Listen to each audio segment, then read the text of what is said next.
All right.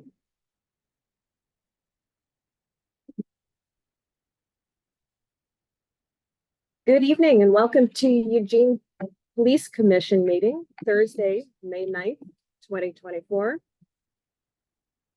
We're going to start tonight with a reminder about our conduct. Per the City of Eugene in the Administrative Policy Manual, it states that the City of Eugene is committed to maintaining a respectful work environment for all employees, free from discrimination, harassment, sexual harassment, violence, and other offensive or degrading remarks or conduct, and prohibits unlawful harassment and/or discrimination. The city is committed to fair and impartial treatment of all employees, applicants, contractors, volunteers, and agents of the city. It is the responsibility of all employees and agents of the city to treat each other as well as the public with courtesy and consideration, to promote an atmosphere of mutual respect, and to create a welcoming environment for everyone they come in contact with during the course of their work. Per the Boards and Commissions Manual, recently updated for us by City Council, we are considered agents of the city, and so therefore we are held to that particular code of conduct that I read.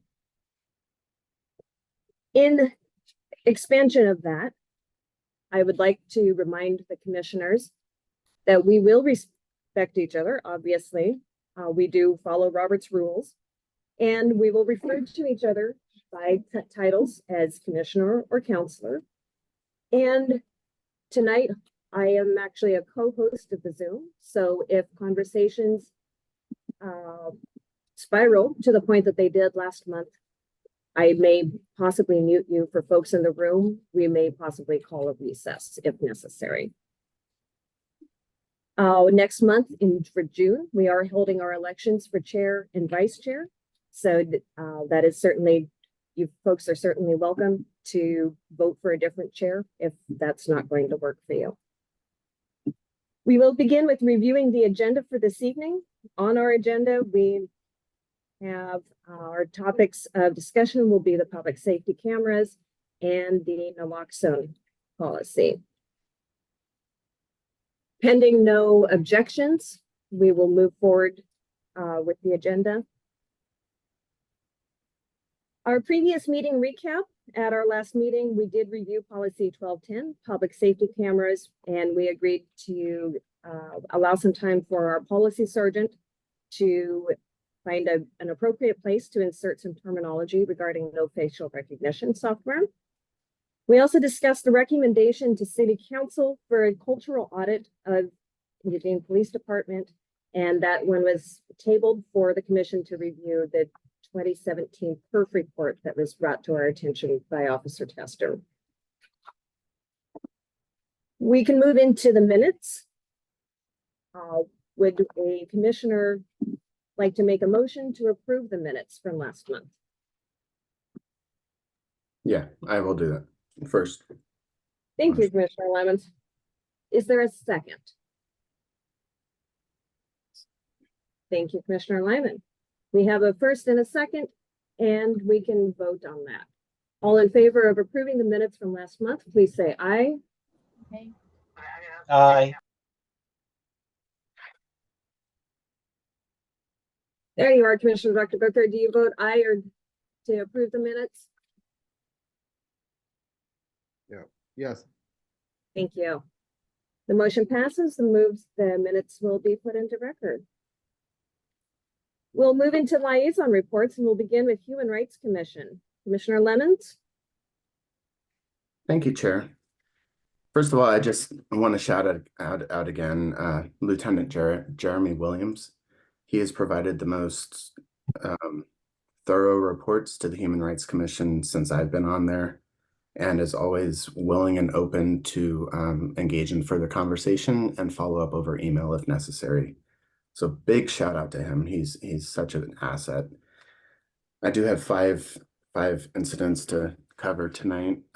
So continuing on that vandalism of the Jewish residents with that very pronounced sign, that is still open assigned. I think there's been a bit more property damage there. Second one was at Planet Fitness on West 11th on March 28th. A Spanish speaker reported to his wife that he was accosted at the gym because the other person did not want to work out with quote unquote Latinos. And then the guy that tried to fight the guy in the parking lot, and the initial officer that took the case insisted on staying on the case because it was that important. So it is open and assigned and seems to be making progress. The third one was a vandalism to a business. It was perceived as to be religious graffiti, but it wasn't specifically religious, so therefore was not qualified as a bias crime. However, all 4 suspects were charged with vandalism. The next one was on Bushnell University. There was a theft of a pride flag 3 times in several months. A detective suggested to the victims that cameras be installed as a deterrent, but the case is suspended due to insufficient evidence at this time. And the last one was at 7-Eleven in downtown. And I know there's 2 of them. This was on at 590 East Broadway. And that involved derogatory comments regarding LGBTQ plus community. Both people involved in this incident were unhoused, and the perpetrator followed them to their camp, brandished a knife, and robbed them with that knife. That case is assigned to the Special Investigation Detective Unit and is open, and they're moving quickly on it. So that was the catch up from the HRC. And then for my commissioner comments, I'm really hoping that we do have that discussion today, maybe in Chief's comments, about the discussion on qualified immunity as suggested by Chief, as well as the data for the cost, because I did not see that come in the emails for video retention, 30, 60, 90 days, etc. And then also the lessons learned from the 2020 protests and one riot that you said you would be able to provide. So I hope in the chief's report that that's there, and I look forward to our robust discussion as we always have. Thank you. Thank you, Commissioner Lemons. Civilian Review Board, Commissioner Lyman. Thank you, Chair. The CRB is meeting next week and hasn't met since we last met. So that's the calendar this month. So there really is no CRB liaison report. And as a commissioner comment, at the end of our last meeting, we tabled, I don't see it on the agenda, but the issue, I think that there's little for us to do on the cultural audit question, but we ought to revisit it and take action. And I said at the last meeting that I would draft something, and I did. And I'm prepared to present it at some point in the meeting or for a future meeting or whatever. But I do have a motion that addresses the commission, a request from the commission to the city to take some action on this issue. So if it comes up tonight, I'll share it with you. Thank you. Thank you, Commissioner Lyman. City Council, Councilor Ye. I don't have anything to share today. All right. Commissioner Lemons, I see your hand up. Thank you. I'm sorry. I just drew a line. I didn't finish my commissioner comments. I was very happy to see that policy 9.6 was included in our packet, even though it's not on our agenda. If we get into that, I would love to talk about what a drug recognition expert is allowed to do. You know, in the state, marijuana is legal and it stays for 30 days in your system, let alone prescriptions. And then specifically on this policy about exerting your Miranda rights or your constitutional rights to not assist an officer in their investigation.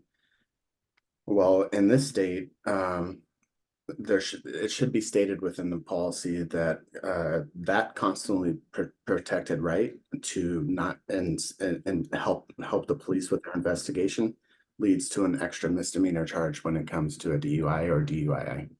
Thank you, and I appreciate you allowing me to amend my comments. Of course. All right, we will move into commissioners' comments and we'll go in alphabetical order. So that means Commissioner Booker, we'll start with you. Oh, okay. Thank you. For commissioner comments, I really don't have anything that I want to input. Just want to say to thank EPD. I know they've been very busy in light of the news. There's a lot been going on, especially with the highway chases and protest. So just want to continue to see positive things and our EPD doing great things in the news and for the community. So just wanted to add that. So thank you. Thank you. Commissioner Mogart. Hello. I guess I just more have a question. I don't understand what happened. I thought everything was pretty civil the last meeting. I did have to jump off the last 10, 15 minutes, but probably last 10 minutes. What's going to happen when I go? What are you guys going to do? That's my comment. Yes, things escalated in the final moments of last meeting. Commissioner Shivers. Yeah, I want to build off what Alan was talking about in terms of I guess we've called it a cultural audit. I would call it the perf review. It was nice to get that packet in my email. Looking back at it, it seems it was about 10 years ago we got the last one. The one before that was about 10 years before that. So it seems like these sorts of strategic reviews are useful once a decade or so. I'd like to see more proactivity with that going forward. Not having problems raised and then us figuring out how to solve them, but preventing problems from being raised in the first place. To that end, I'm extremely looking forward to the performance evaluation conversation. We've got it on our work plan. It's features heavily in that perf review. And it seems as though the city's HR has not been, frankly, doing their jobs in terms of employee reviews. So unfortunately, I might have to ask Chief to pick up some of their slack, despite the fact that there is not an additional budget for that. So just some thoughts on where my brain is going in terms of the future. Speaking of, really sorry to see you go, Silver. Really sorry to see you go, Scott. We haven't always agreed on everything, but I deeply value both of your perspectives. Thank you. Before I move into other commissioners, Commissioner Lemons, did you want to respond to that comment since it wasn't formally announced yet? It wasn't. I was going to tonight. But thank you, Commissioner Shivers, and honestly, thank you to the entire board. This has got to be one of the most purposeful things that I have ever done in my life. And I am so sad that I am having to leave this, but I'm leaving for all good reasons, and I will connect with you individually to let them know. But my life is going in great places, and I don't have the capacity to bring to this commission what this commission deserves. I really hope that I made an impact, planted some seeds for y'all to keep talking. And I am always willing to come in as a guest speaker, or if y'all open up, public comment or ability like the Human Rights Commission does for citizens to engage with subcommittees. I'm still there. I'm still always going to be watching these meetings, still going to be on public comment. But thank you for the work we've done. I think it's been really important. And I know we agree and we disagree a lot, but I think it's really important. I think in my perspective, we've done it really respectfully. And I just really appreciate all of y'all. Thank you, Commissioner Lemons. To clarify, Commissioner Lemons has decided not to request reappointment to his seat on Human Rights Commission. So I believe at the end of July, your term expires. Or end of June, sorry. Next meeting is my last meeting, and Dr. Booker is going to be taking the Human Rights Commission liaison position. That's good to hear. And I do have to put that on the record again, that was City Council not grandfathering in Dr. Booker, which I still don't agree with, but Thank you for sharing that. Councilor Ye. Oh, I thought I already had my turn. I don't have any other comments. Thank you. You had your turn as a liaison. I get two turns. I guess technically speaking, I didn't give the other liaisons 2 turns. No, you can't have any more turns. Councilor Zelenka is on his way. Oh, good. And then, last was me. And I have no commissioner comments to begin with this evening. The Law Enforcement Mental Health and Wellness Subcommittee did not meet last month because of a scheduling conflict. And so there's no update to provide this evening. Look forward to bringing you an update next month. That takes us directly into the chief's report. So I will turn the floor over to Chief Skinner. Thank you, Chair. Oftentimes what happens is there may be some of you that come to the meeting in the hopes that I'll address certain things. It would be helpful if you have some things on your mind, if you shoot those to Holly ahead of time and give me a chance to research a little bit, because in an agency our size, there's going to be some operational things that I'm not going to have all of the details on, and I don't want that to be underwhelming for you guys. So I'm happy to come prepared to discuss if you have specifics. I just need a little bit of a heads up, and I'll get all the information that you need. So there's that. From a chief's perspective, a couple of things going on within the department, and I'll address a couple of other things that may be on your mind. This last week, we passed 10 candidates through background out of 20 backgrounds that we accomplished. 50% is about our pass rate on backgrounds. It still amazes me the things that people think that we won't find out about in a comprehensive background. And so again, even though we need people, we're down 26 police officers. We're not going to lower our standards when it comes to people's character.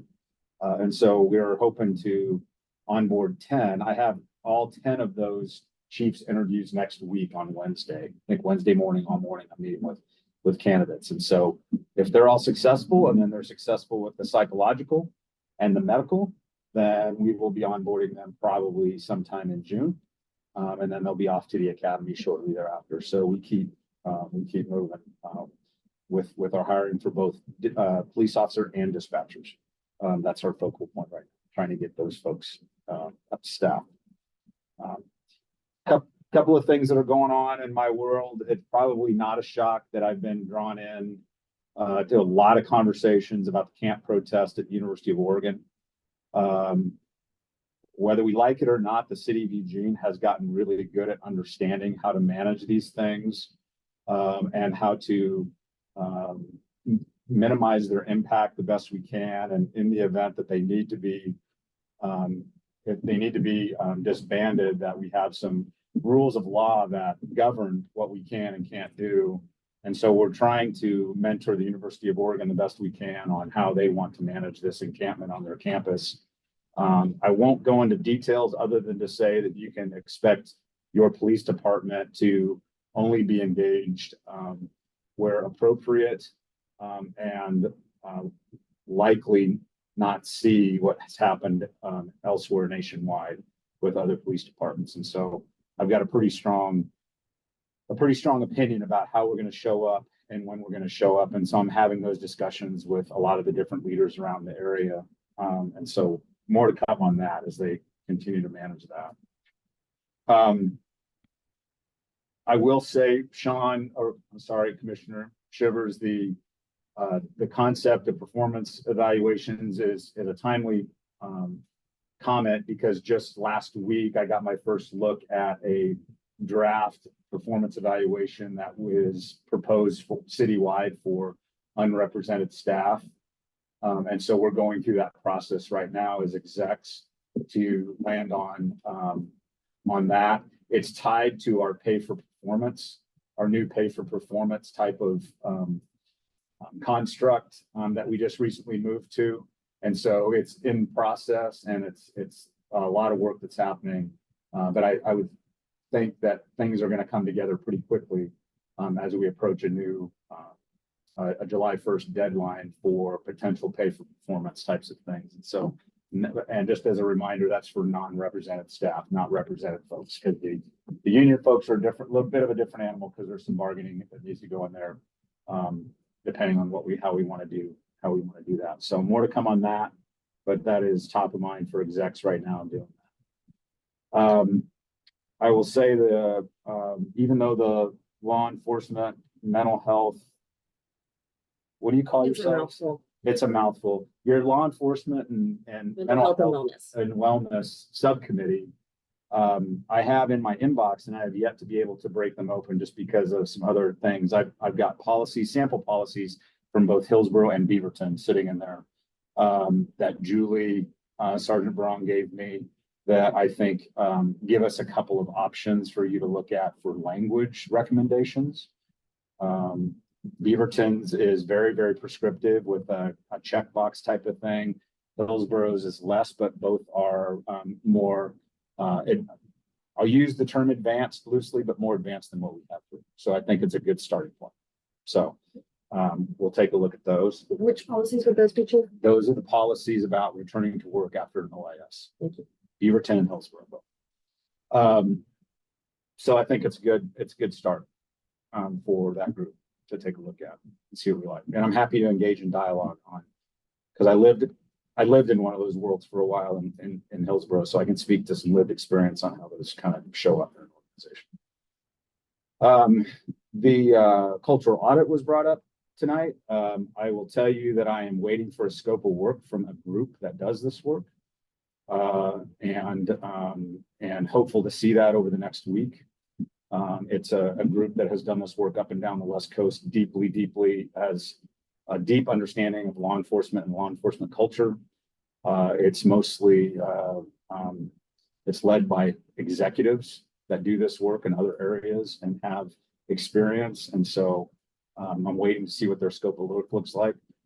It's likely gonna, in conversations with them, it's likely gonna be a combination of some survey work, some interview work, taking a look at kind of where we were at last report, which was the Redshift report of 2017, where we've made progress since then, where maybe we still have some areas for development, and then future recommendations. So I'm very hopeful that this group's scope of work is going to kind of thread the needle of what we're looking for, and that we can engage them in some contractual obligation and get that work started. So that's happening right now. Who will that report be provided to? Does that go to you? Do they report to you or to the city manager? Obviously you receive the report, but do they actually report overall to you? Well, Are they operating under your direction? no, I mean, they're being paid by me because it's our budget that has to pay that. But I think we can have that report. My experience that report can go, they will say, this is when we're done with this report, this is the city of Eugene's work product. Where do you want it to go? And we can let them know where we want that to go. So undoubtedly I will get a copy of that report. It makes no sense for me not to get a copy of that report, and we will facilitate their ability to come into the organization and facilitate surveys if that's a tool, or interviews with staff, because I have overtime implications on duty, whether it's on duty, off duty. So there's a lot of moving parts to having somebody come into the organization and do this work that we'll have to facilitate. So, but that's in process, and I'm waiting for a scope of work from them. Because I don't have a cost, I don't have a number of hours, I don't have any of that stuff yet, but we're working on it. Lastly, I guess that is kind of lastly, because I already talked about the policies from Hillsborough and Beaverton. So let me stop there. And usually there's some questions. So Yes, Commissioner Lemons has his hand up, and then it will be Dr. Booker. Yeah. Thank you, Chad, and thank you, Chief. Appreciate that report. So essentially, when I said in my opening statement that I was hoping for this data, when I watched the recording of the last one, we said that we were going to have a discussion on qualified immunity, that there was going to be some kind of data compared to related to cost for video retention, so we can make decisions today, and then the lessons learned from 2020 protests. So those were all things that were stated at the last meeting that I thought were just going to be provided. well, granted, I'm terming out, but like if any commissioner needs to email you and remind you, like, please let us know. And then I have one comment and two questions. So first, I watched the auditor and CRB presentation yesterday. I think it was yesterday. It might have been 2 days ago. So can you please elaborate on when, you know, how do you frame it? When, you know, when things go to the deputy chief and it does not go to you, you know, conduct related stuff, because it seemed, from at least from my perspective from that video, it seemed like the deputy chief makes a lot of decisions and you might not see all of them. And then second question on that point is, when the auditor, CRB, DC, and chief might all or any one of them disagree, what is the order of operations and who has the ultimate say? And I have more questions, but maybe I should hold that. You like unloading the whole cart, don't you? Well, I mean, I have more, so I unloaded half my cart. Oh, okay, sorry. That's only half your cart. You got a big cart. Always.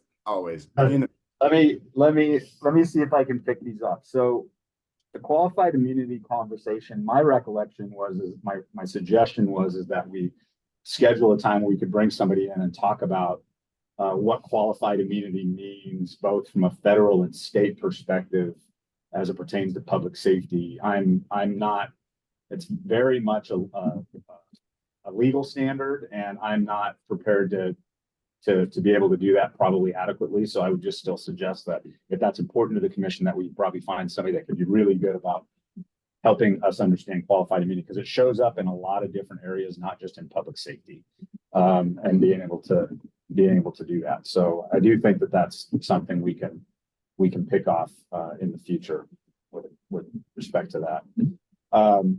A couple of the other things that you mentioned, there's always recommendations from chain of command in the internal affairs process. There'll always be recommendations from the chain of command.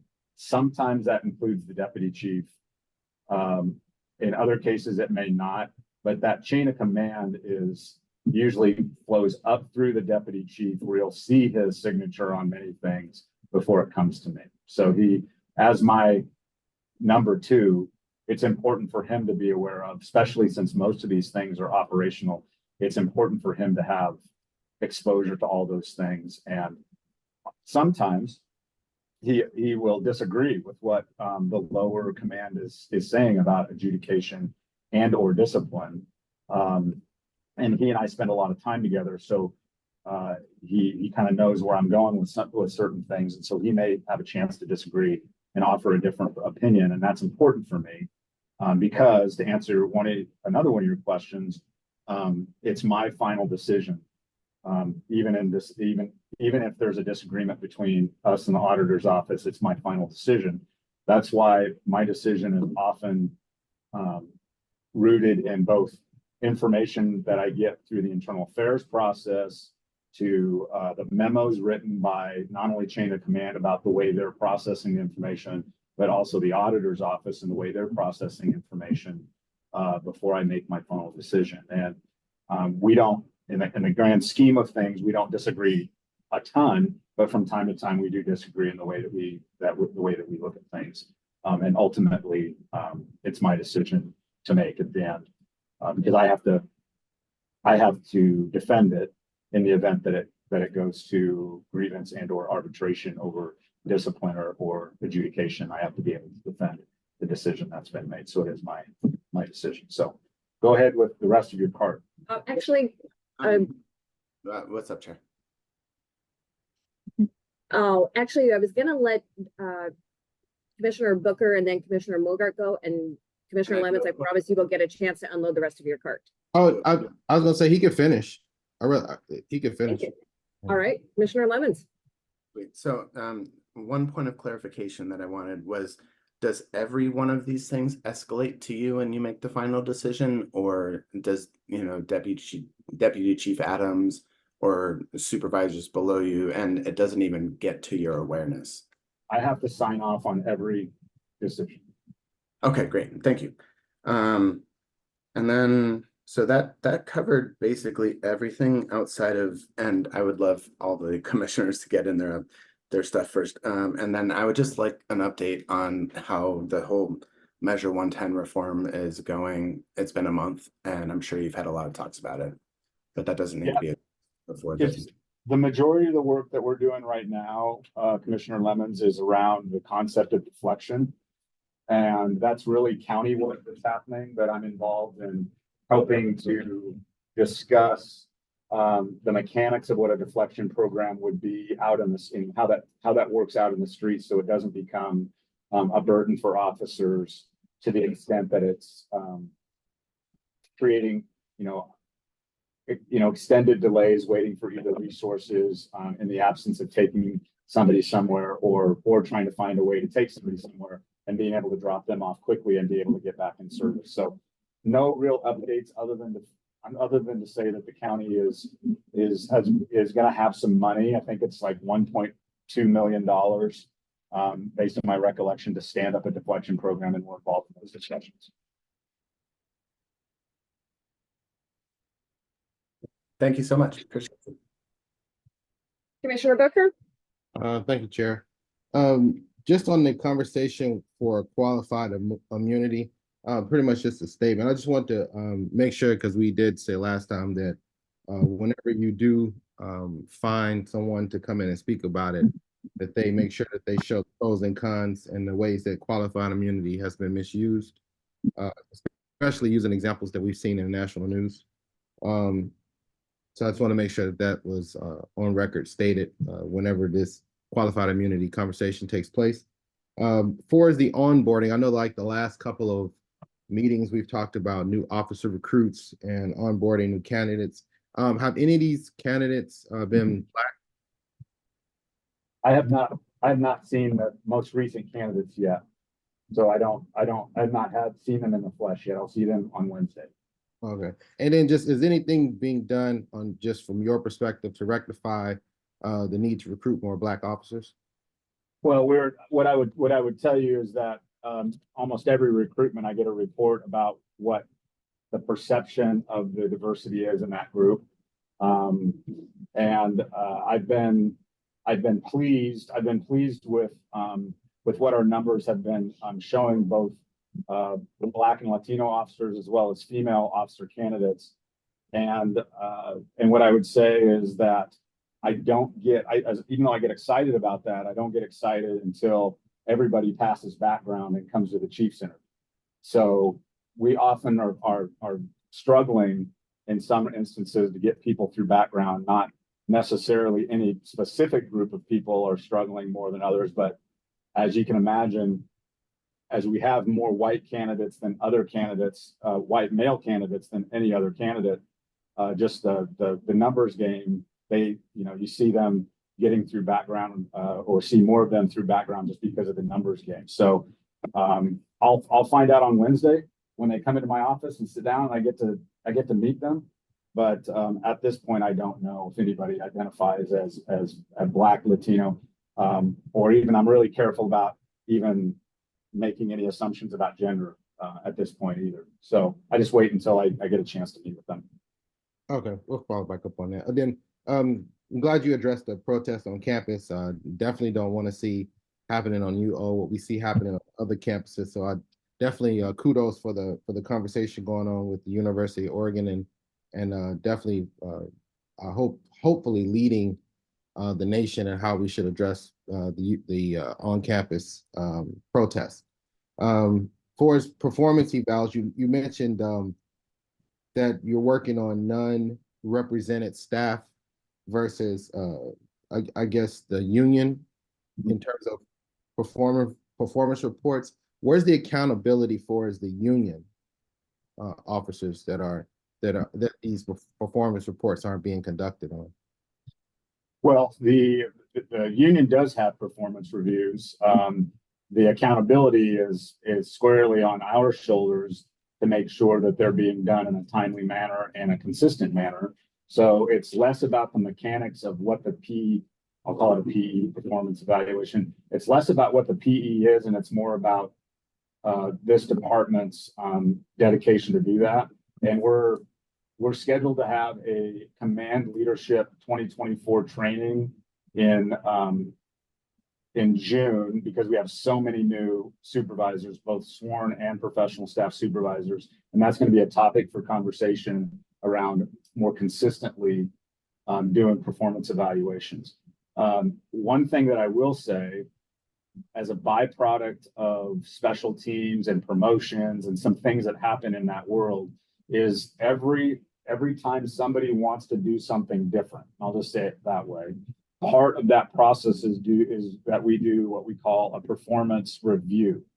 So we do performance reviews as people are trying to move into specialties or get promoted or get a different assignment, which is kind of like a 360-degree type of performance review of their work. And so there is some accountability there, but if we fall short on that, it's not because we don't have the instrument to do it. It's because we have not done a good job internally of making sure those are happening in the system. Okay, and then that kind of segues into my next point. The cultural audit. Will this be pointed out and honestly brought up when the during the cultural audit as to how the performance reports play a part into the cultural atmosphere within the department? Is that, or does the performance reports go into the cultural audit? Is what I'm saying. No, I think you're absolutely right. I think this will be an area that they will look at when you think about building culture and people feeling like they belong within an organization. Oftentimes a lack of feedback or a lack of understanding what they need to do to be successful and where they can grow is a part of that look. So I'd be shocked if that's not going to be a part of this kind of this review of how we can continue to develop the leadership in the organization. And I know you don't have a date right now, but as a date is selected, could that be emailed out to us? Because I know we go month to month, and I know if the decision might be made before we get to the next meeting. So if a decision is made on the date of the cultural audit, could emails be sent out to the commissioners just so we are aware that it's being conducted, the date that it's going to be conducted? That's perfectly reasonable. Yes, that's just a request. And then I think that was it for civilian. No, I think that was it. Yeah, I think that was it. All right, thank you, Chief. Yep. Thank you, Commissioner Booker. Commissioner Moger. Yeah, hi. Thank you. So I just wanted to echo what Commissioner Booker was saying, Chief, regarding the encampment. Really concerned about the response that I've seen at some of the other campuses across the nation. I really hope that that doesn't take place at our school. These students do have a right to protest, and very soon here we're going to have legislation that's going to say that certain terms that are being used in this particular protest are not going to be able to be used, and that's really a slippery slope. The other thing I wanted to say was I'm a person who believes in giving good reviews for when they do happen, and I recently saw the KECI piece where there was an officer, and I hate to take note of it, but there was an officer that was found had made inappropriate things in the workforce, making sexual comments and showing pictures of himself, and that he was found guilty of doing those. So kudos to you guys for doing that.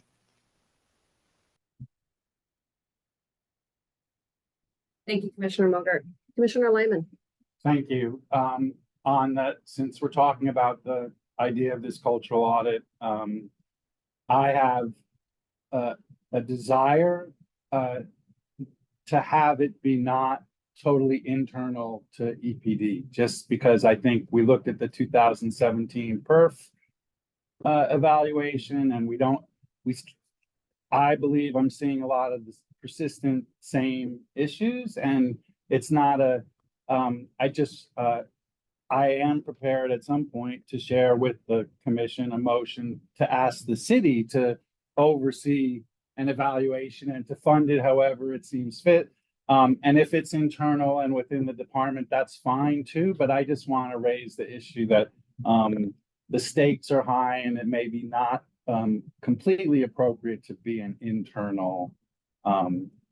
Obviously, you mentioned all of the practical reasons and the schedule, there are many reasons, but the scope and or just to have oversight, or you're not accountable to us, but you are to the manager and to the council. And so my take on it is that it should just come from there to and be handled however appropriately. And if it's in motion and it's going to happen, that's great. And that the most important thing is that it's addressed. So Yeah, I appreciate that.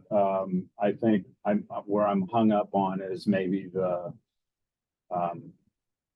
vernacular around internal, what your concern is, because it's certainly not work that's being done internal by EPD. It's an external company that's being contracted to come in and do work internally to the organization. I think I meant leading the investigation into, or an examination into the practices of your department. That's all. And that would be handled by this external company. I understand. That's doing that. That's probably sufficient. And I don't know how my colleagues on the commission, I think my experience has been in the work that I've done, even if you look at some of the most egregious things that happen, like when DOJ steps in and a consent decree is done, it's generally, an external body of work that happens, comes internal, and then we agree to cooperate with them in anything that they need to be able to facilitate internally. And that's would be my role, is just to help them smoothly navigate internally within the organization. But just not really by pushback, but say budgeting. You just said you have to pay for it and you have to find the money to pay for it internal to your department. I don't know that I want to ask the city to say, find money, and if it comes from you or if it has to come from someone else, so that it so that it is comprehensive. That's all. So there's an example where no, I appreciate that. I mean, general fund money is general fund money. As you can imagine, in a tight budget couple of years, when I've got as many as 40 to 45 vacancies and vacancy savings, I'm likely going to have the money in the general fund to be able to help the city pay for this. So that's what we're hearing a different message about money citywide. So I appreciate that. Right. So yeah, that's good. Okay, thank you. Commissioner Lyman, did you want your motion? Sure, if you could throw it up on the screen, and I think Holly is going to put up some language that I drafted. If we were to do something like this, it would be over and we could move on and do our other business and let this happen with some accountability. And if you're not interested, we can move on and not deal with it. So if it's possible to. Hold on a second, we're trying to get to it. Sure. I'm trying to make Zoom cooperate with us. While we're doing that, by the way, Councilor Zelenka has stepped in. Councilor, did you have any commissioner or liaison comments for us this evening? No. Thank you.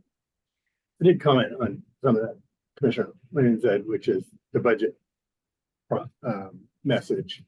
And the budget is actually in a structural deficit. So that's an ongoing, in any given year, vacancy savings or other kind of things can free up money within that year, but that doesn't mean that it's available ongoing.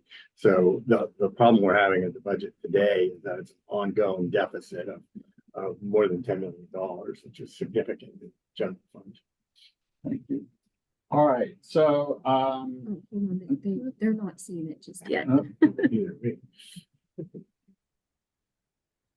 Also, for motions, we need an agenda item.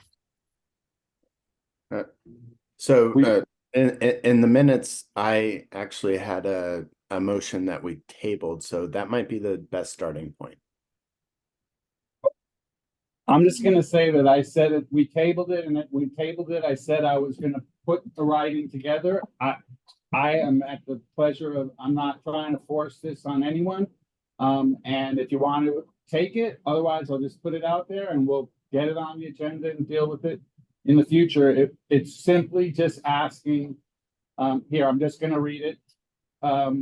And see if I get a second, or if there's an objection to even considering it, we'll take it up. But the EPC believes that issues at the forefront of the 2017 PERF evaluation have persisted, and that an updated assessment of the policies and practices of EPD regarding the hiring, retention, promotion, and assignment to special units of women and other underrepresented communities is warranted. The commission is asking the mayor and city council to commit to revisiting this important work and together with the city manager determine the most appropriate way to undertake an updated assessment and to find and commit the resources necessary for a meaningful review. The commission requests that it periodically be updated as to the status of the city's efforts to address these issues. So, yeah. No, I mean, like, I think that's great. Just a point of order, Chair. Are we continuing on my motion from last month, or is this a new motion? Like, how's that go? Technically, what you need to do is you need to pull it from the table, make a motion to untable it, and then that gets voted on, and then you can take up this motion. Okay, so I'll make the motion to untable my last motion. Back. All right, do we need discussion or did we just have the discussion already? All in favor of untabling the motion? Discussion, certainly, please. Okay. Discussing the untabling? Just to untable it. No, oh no, not the untabling. Okay, all right. All in favor of untabling the motion from last meeting, please say aye. Any opposed? Please say nay. Any Nay. abstentions? Thank you. Any abstentions? Seeing none, the motion passes, and so we will untable the motion.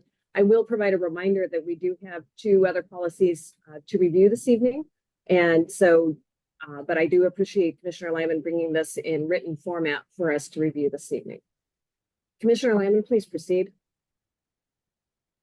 You kind of already did. That's Well, great. Yeah, I put it out there and Yes. Okay. I'll make it as a motion, but and see if there's a second. And this is a motion to recommend to city council. Is that correct? Oh, his motion still has to be, What does he want to state his? Did you actually Untable. put a, I can't remember. Did you actually have a motion? Are you talking to me or Yeah, that was tabled, or was it just a last discussion? meeting? I had a motion tabled that was so Commissioner Lemons recommended for the EPD to seek out an RFP to have an independent cultural audit from a consulting firm specialized in bias and workplace conduct that also had experience with police, but it takes it out of the city's hands. So what you can do, Alan, is make a substitute motion, which would put this on the table if it gets a second. So move. So moved. I'll make a substitute motion. And I'll make the second. Now you get a discussion on this. And you vote on it. Thank you.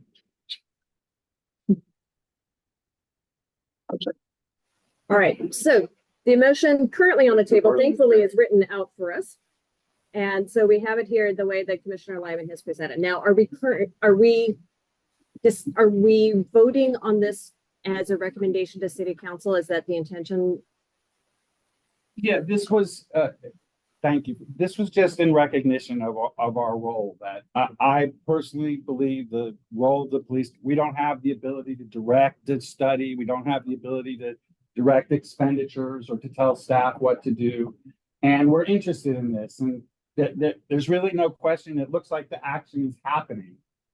So it's really kind of just putting us on the record and saying like, look, all this evidence came in front of us recently that this is still going on. And then we got the study and you read the executive summary, just that, and you see it's the same thing. So I don't think that there's a lot. I agree. We have a work plan. We have an agenda and things to do and other things to do besides this. So this was a way of just kind of getting this moved on in process, but I'm open to whatever the commission wants to do, and I'm sorry if I gummed up the works this evening, but I appreciate the consideration. So I have hands up from Commissioners Booker and Lemons, although I didn't see which one came first, but also Councilors Annika, what do you have?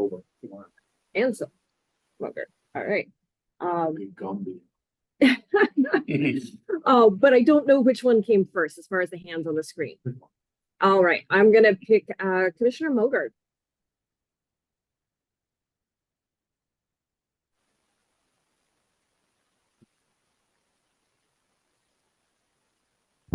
Oh, I'm sorry. There we go. Okay, I had the microphone down.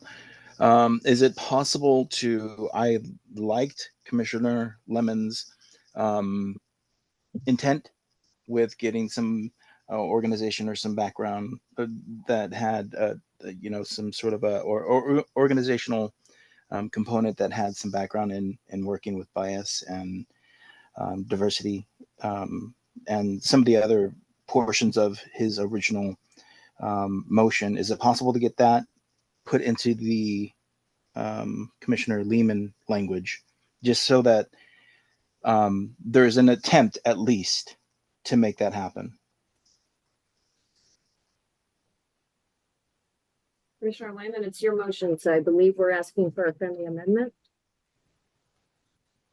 I would listen. Yeah, I mean, I agree that Commissioner Lemons had some language in there that I could certainly see as part of this, and if someone wants to specifically propose it, I'm certainly open to that. You could, Soloria, make specific language and ask for it to be a friendly amendment. So that would be editing on the table. Yeah, that's what I was going to say. Just in regards to, I know that we can't direct who's going to be doing the audit, and I can't say, specifically who's going to have that experience, but that there's an at least attempt to make sure that those components are a part of the audit. And if both parties would agree to making that as a sort of additional language to the motion on the table. Which specific component? It depends on who we go with, I guess, right? I like the Commissioner Lehman language, but again, that doesn't contain the portions that Commissioner Lemons had specifically asked for. So, I would like to see at least the attempt to have some of that background in the audit. So make a little baby, nice little baby. Can you be more specific? Because I'm not quite sure what you're talking about. So Scott, can you read yours again? Of course.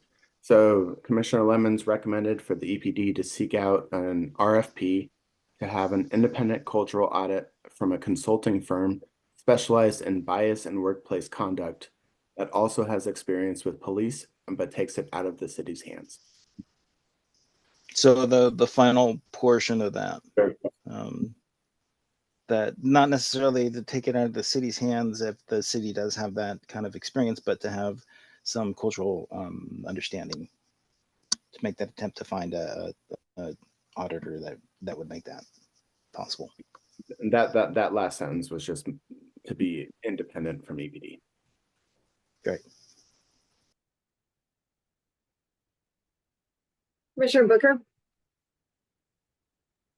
I would just like to make a word audit or a wording audit. Next, after it says special units of women, instead of saying other underrepresented, because that could be a plethora, make sure either Black or BIPOC communities is warranted, to be more specific.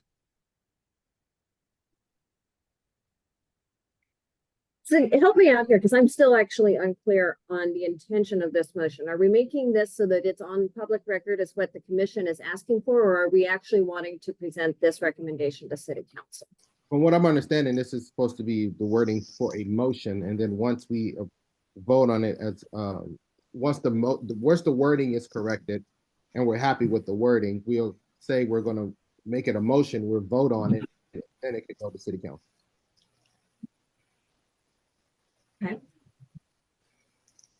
And my attempt was to have a portion of what Scott was asking for, possibly at the penultimate sentence here in the paragraph, to say that there's going to be an attempt to have some cultural understanding, cultural bias background, that the auditors that do take place in this would have that background.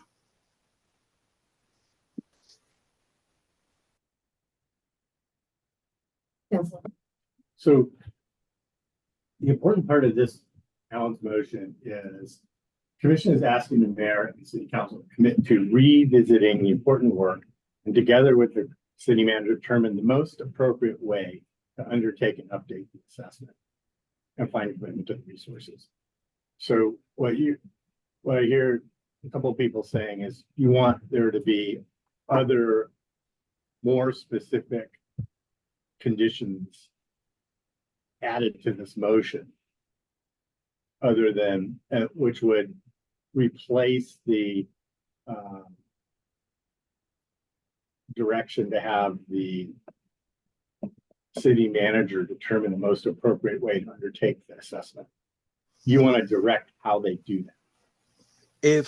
If it's in regard to what I'm asking, then I would say, I'm sorry, just if I hope I'm not speaking out of line. If it's in regard to what I'm asking, it would seem like we're being Sisyphus pushing a rock up the hill and doing the same thing over and over again. If the auditor that we have involved with this does not have a cultural background, does not have a bias background, does not have any understanding of how the police departments work. So with an attempt to make those conversation pieces a part of the work, then yes. To me, that seems rather obvious that you wouldn't have a CPA do this. And maybe this can be clarified by what we do at council often is to ask the staff, in this case, the chief, what's his understanding of how he's going to proceed and how this would get done if we did it. But you know, it's not the chief. Okay. So Chief, what's your understanding about who you hire or what their qualifications would be and how they would proceed? Well, I mean, the way this works is regardless of who you work with, the first thing they do is they want to better understand what you're trying to accomplish, so they can build a scope of work. You know, what do you need us to come in and do?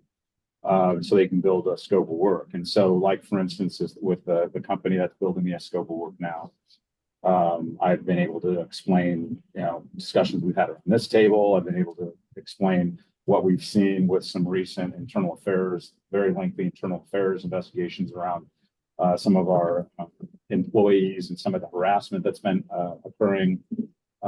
And I've pointed out that there's been some work that's been done in 2017 that would be a really good baseline to be able to say whether we've made any progress in areas where we have fallen short, and make some contemporary recommendations in 2024 around how we might be able to move the needle in a positive direction for all staff within the organization. And so we've had those conversations. They've done this type of work in other organizations, so they've got some experience. And from that, they build a scope of work to suggest what they think they would want to be able to do and how long they feel like it would take them. So they can, obviously, they're going to be compensated. And so they have to build some kind of way to compensate that. And they very loosely said, generally speaking, you know, we engage in some survey work, some confidential survey work. We like to do some interviews where appropriate. We like to come in and observe certain things. And through all of that gathering of information that because it's so industry specific, through all of the gathering of information, they feel comfortable, usually confident that they can provide kind of, here's where you were in 2017, here's where you were now. You can celebrate these wins. You can understand that you have not moved the needle in these areas, and then those outcomes and recommendations. So that's the type of engagement that has to happen for somebody to come in and do this work. It would be counterproductive for us to just hire somebody and tell them, you just come and figure it out. Come look for whatever it is you want to look for, and then let us know what you find. No company I've ever worked with or been in the spaces, operates that way. So it's a very interactive process so that they can, so they can deliver the type of product that we're looking for that's useful. So that's a good synopsis of the process, and I agree with that. That's the way to go forward. Can you characterize the nature of or characterization of who they are, the firms? Who would you be going after? Because they're asking for over competency bias and expertise. Well, which all seems pretty obvious. Yeah, no, it's actually go after someone who actually knew how to do all that. Yeah, I mean, everybody that's in this space, anytime they're studying or going in and doing any kind of work organizationally, all of those things come as a part of that, because you have a bunch of diverse human beings that make up the organization, and so they take that into consideration. One of the things that was important to me, and I think what you heard in the last meeting, is that you need, and there's very few people that are really good at this, but you need a group of individuals that really understands the law enforcement and or public safety landscape and culture to be able to come in and do this, and somebody that has some has some horsepower, some respect, some the ability to make these recommendations that to a chief of police in this particular case, for instance, that get my attention. PERF did their work. Well, PERF stands for Police Executive Research Forum. It's a bunch of cops that are on this and academics that do that work. And they do that work because they understand the culture of law enforcement across the country and are able to make those recommendations. So for me, Councilor Zelenka, the important piece is two things for me was deeply understood the public safety culture. Number two, has experience in navigating some really difficult male and female workplace issues like we've seen recently. Those were the two things that were the top of mind for me when I was starting to look at firms. I think what comes collaterally with that is some of the other things that we'll see as if they reveal themselves internally to be, some of the bias stuff or our marginalized community that's within our organization feels underrepresented or underheard. I'm confident that will come out in this report. But those are the two things that won the day for me: understanding police culture and how to navigate it and how to move the needle on process and improvement, and specifically some of the gender related issues that we see in police culture. And would you say that those firms also have expertise qualifications in looking at gender bias and racial bias within the organization? I would say that based on some of on this particular firm's experience, you have two members of that team that I know have worked specifically on those issues in agencies as large as Seattle Police Department and others like that. So that's why I've asked them for a scope of work, is because I felt like they would understand the work that we're trying to do. Counselor, thank you for helping clarify. I have their hands up on the Zoom. Can I just say one more thing? The reason I did this interrogation of the chief is that there's two ways to get at getting things done. One is to be extremely specific in the motion with exact words. And the other is to ask staff what their intent is, and for them to be on the record saying, this is how we intend to do it. And then when you come back and say, that's not what we said to do, and you said you were going to do X, Y, and Z, you can point to that intent to then to correct the path if it's not in keeping with the intent of the motion and what was said on the record. Thank you. Commissioner Booker? Oh, yes. Two things. One of the things is I'm all for the way that it's written. I just want to make sure that certain wording is put in there, because wording is everything. So I want to make sure that it's specifically stated in there in terms of Black and not just underrepresented, but Black communities is highlighted in there, and that reference being to the last 5 to 7 years, if you look at the bias, hate, crime community. So I think all of that ties into why I'm saying specifically, instead of just saying underrepresented Black communities, or you could put BIPOC in there, but I would like to see Black communities added to or next to when it talks about units of women in there. Thank you, Commissioner Becker. Chief? Here's my concern with where I feel this is going, and forgive my frustration.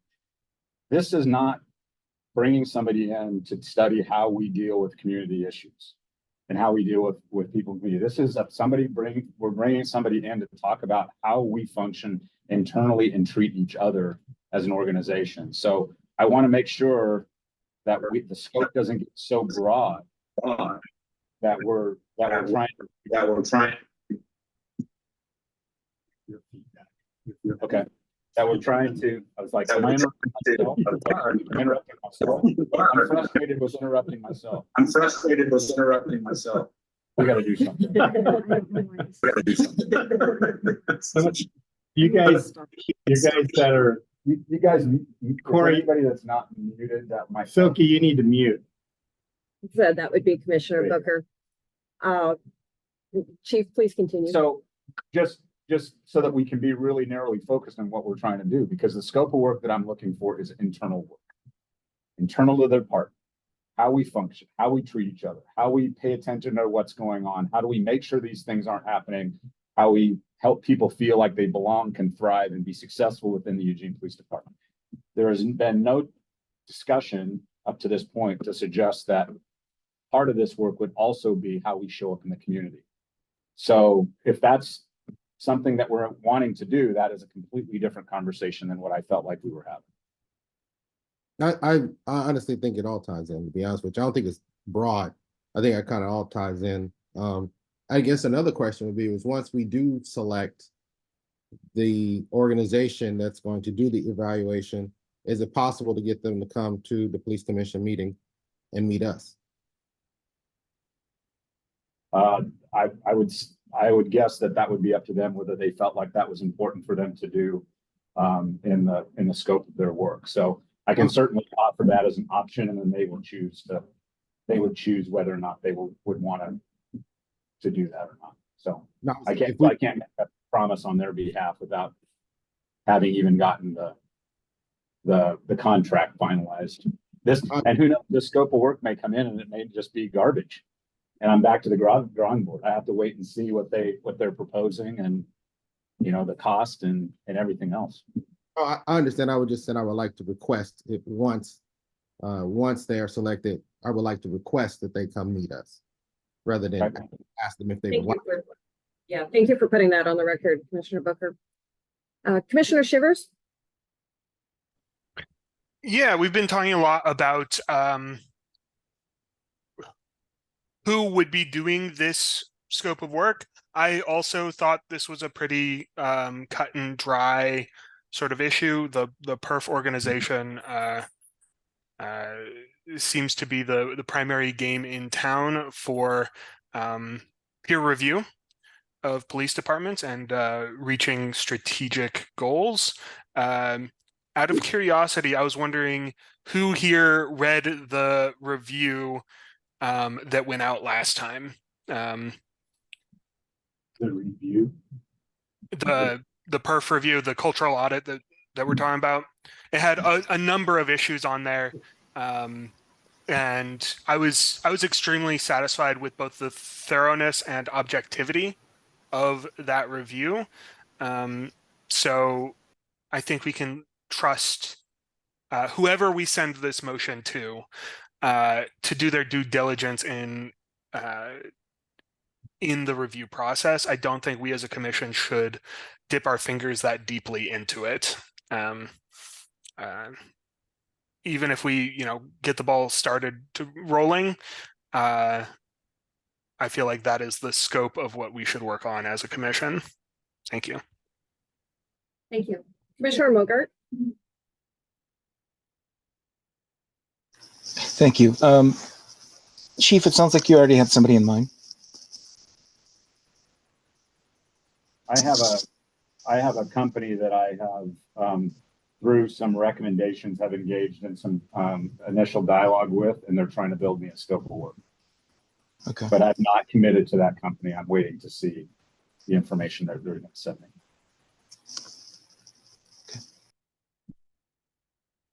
Commissioner Lemons?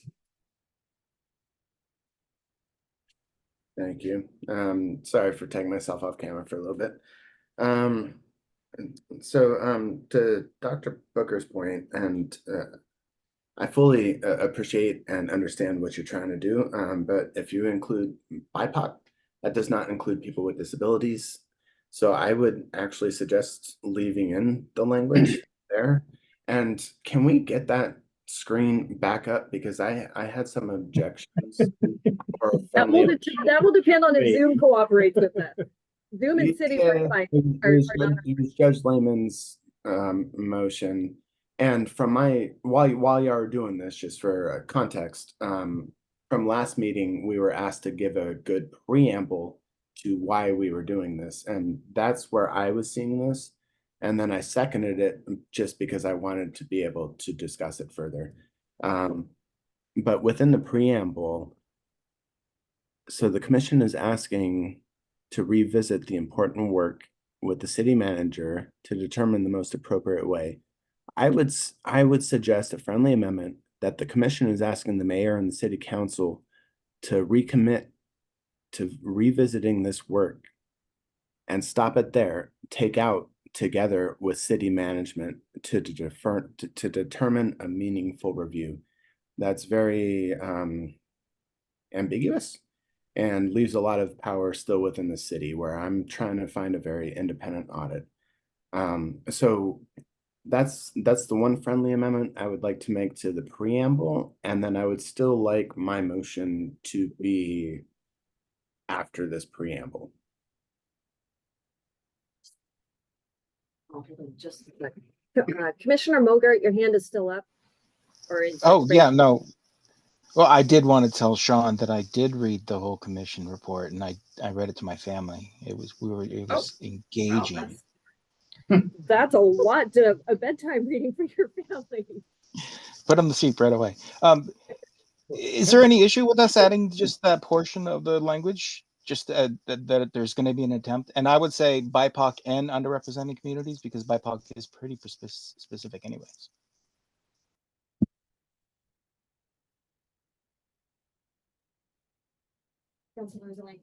So there's a problem with what you were suggesting with the deletion of the city manager.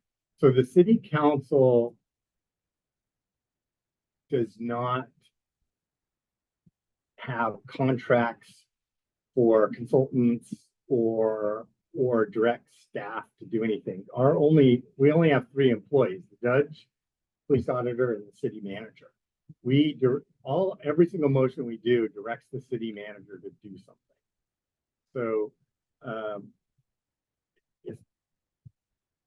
I wouldn't suggest taking out the city manager, because the city manager is the staffing authority, or the authority to direct staff to do things and to spend budget.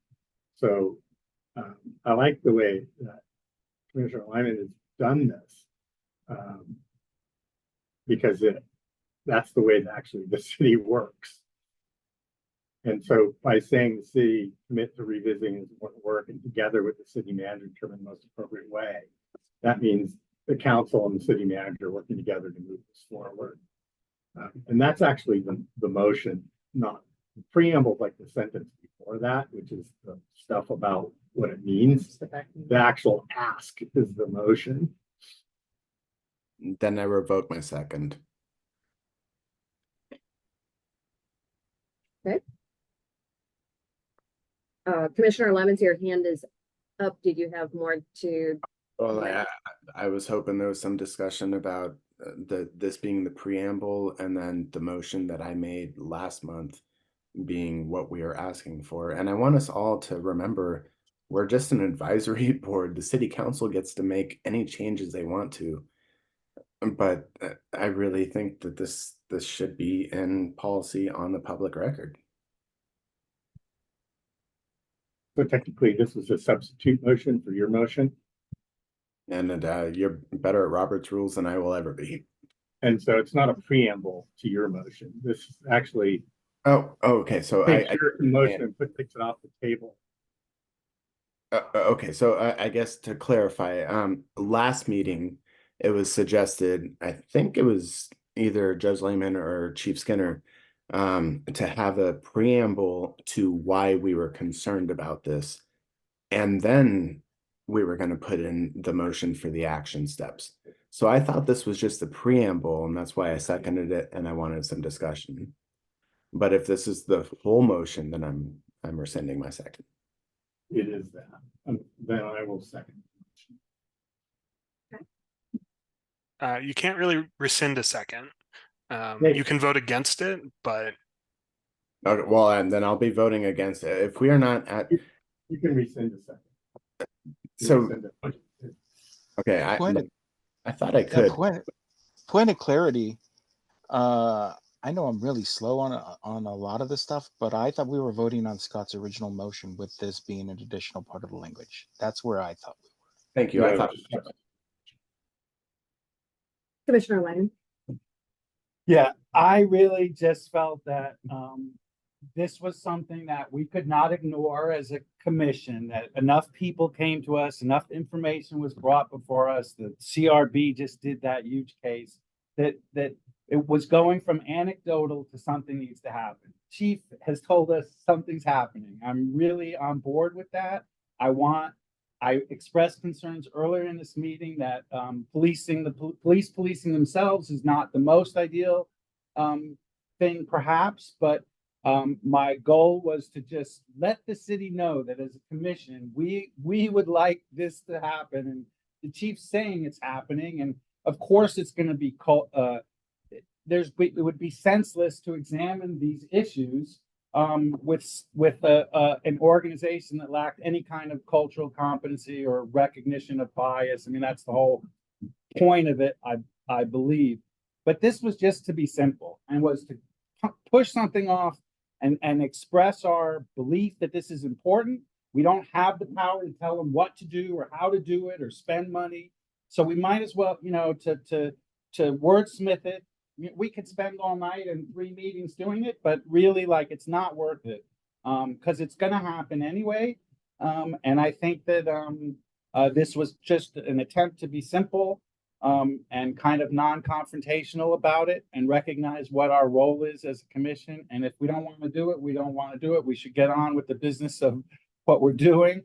And so I'm not moving to call it, but I'm saying, like, it's just either we do something or let's just continue with our agenda. And again, I apologize if it was a detour that was a time waster, but thank you. I think we've done a really good job of not ignoring it.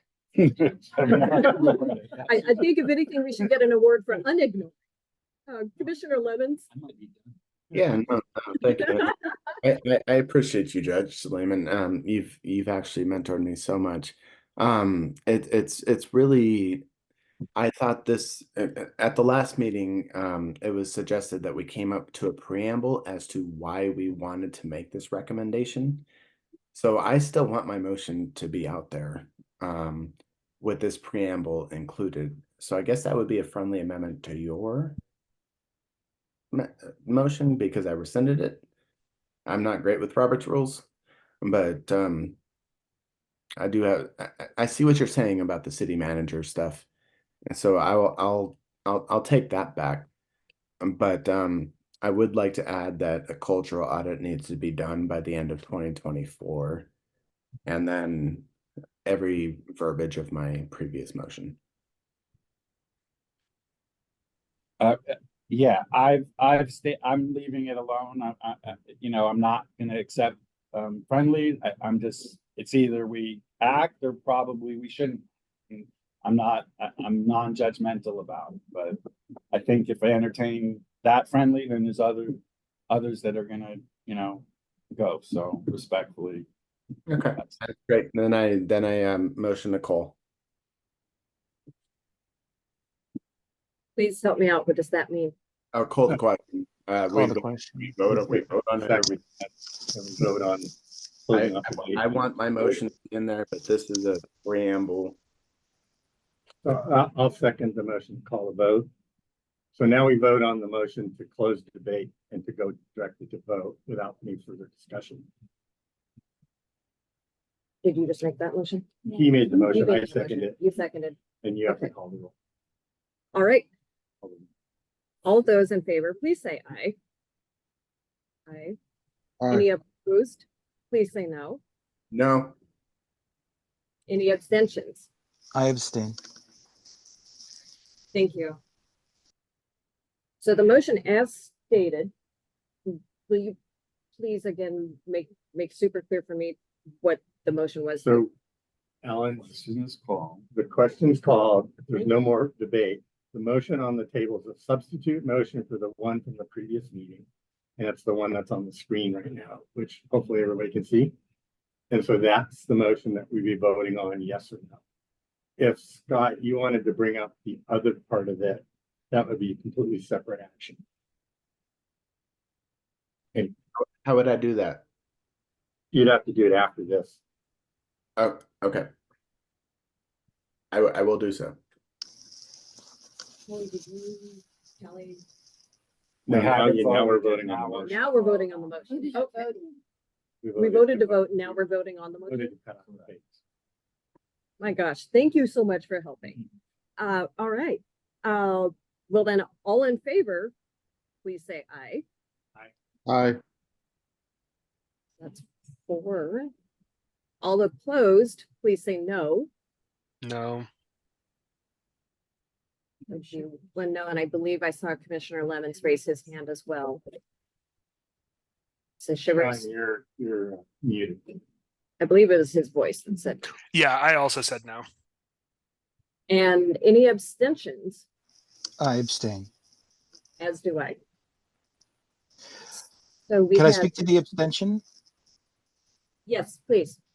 I just think adding BIPOC after women and other representing communities is warranted. I think that's less watered down, and I do think that we should have some part of an attempt at least is made to make sure that there are those components to it. But that's my opinion.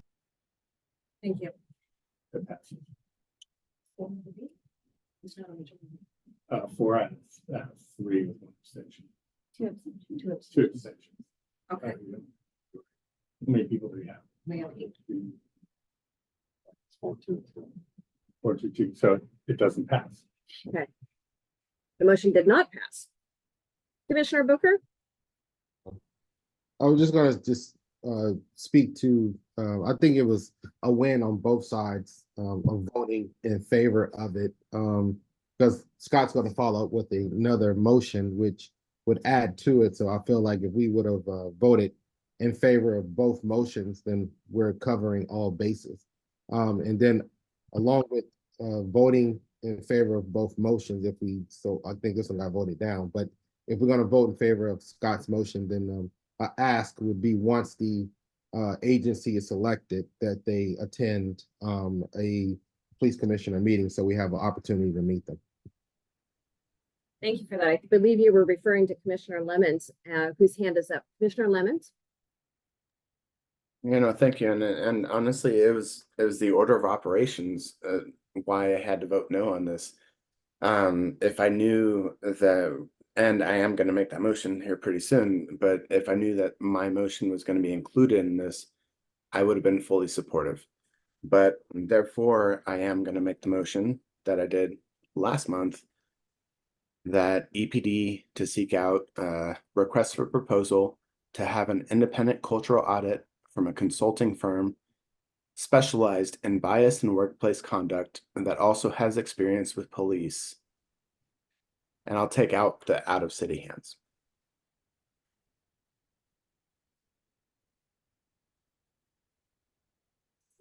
And then point of order, can we re-vote on that one if this one passes? No. Okay. Second, it dies. You call for a second. All right, so I believe we need a second for Commissioner Lemons' motion. Commissioner Booker is seconding. All right, so now we discuss Commissioner Lemon's motion.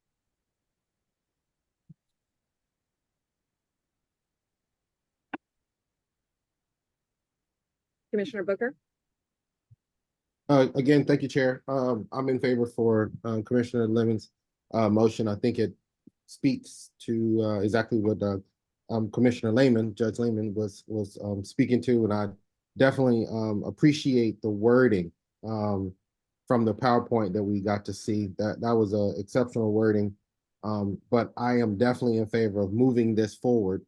So let's vote. I'm definitely in favor of voting to make this happen so we can move forward with this. And please clarify for me one more time. Are we making a recommendation to City Council? Are we moving to recommend to City Council, or are we simply making our motion that this is our recommendation to the chief? Recommendation to City Council, I would assume, so we can get the ball rolling on this. Okay, Commissioner Lemons is signifying that was his intention. Councilor Zellington? So I think that this motion, I prefer Alan's motion, has more flexibility. This one's too specific. I understand what your intent, but I think the intent is known. Everybody's got it pretty clear. I have a question for Solario. If we added in the BIPOC into that motion, would you change your vote from abstention to yes? Yeah, I mean, I understand what you're saying about you know, the flexibility, but I also like some of the rigidity of certain terms, and definitely, yeah, for sure. If we made an attempt to look at for those groups, or even just said on paper that we're making an attempt, and then we did include BIPOC, yeah, because both commissioners are correct, Booker and Lemons.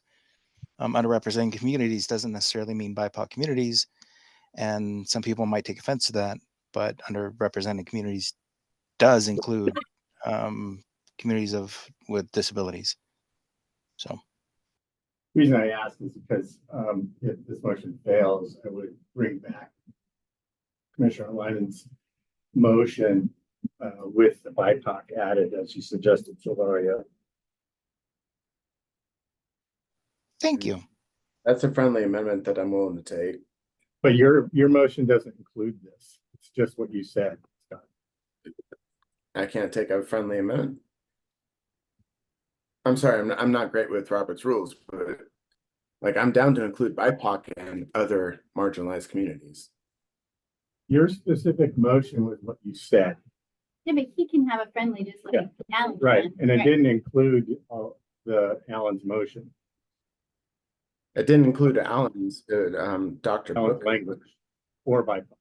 It's not included in what you said. Yep. So if you want to amend your motion to include that, you can do it. Sure, instead of the friendlies, I will go ahead and amend my You motion made a motion. to include BIPOC and other marginalized communities. And all of Commissioner Lyman's language as a good motion. Except they're internally contradictory. Can you This explain? motion says to allow the city manager to determine how to do it. And then you're saying, do it this way. So I don't But see how. the two- honestly, like, isn't it can up be to, combined. isn't it up to the city council anyways? Like, we're just an advisory board. Does our language matter that much, Councilor Zelenka?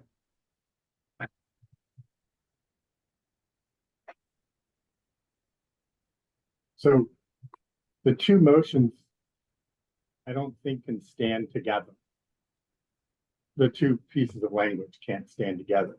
Because one, Alan says, and have the city manager determine how to proceed.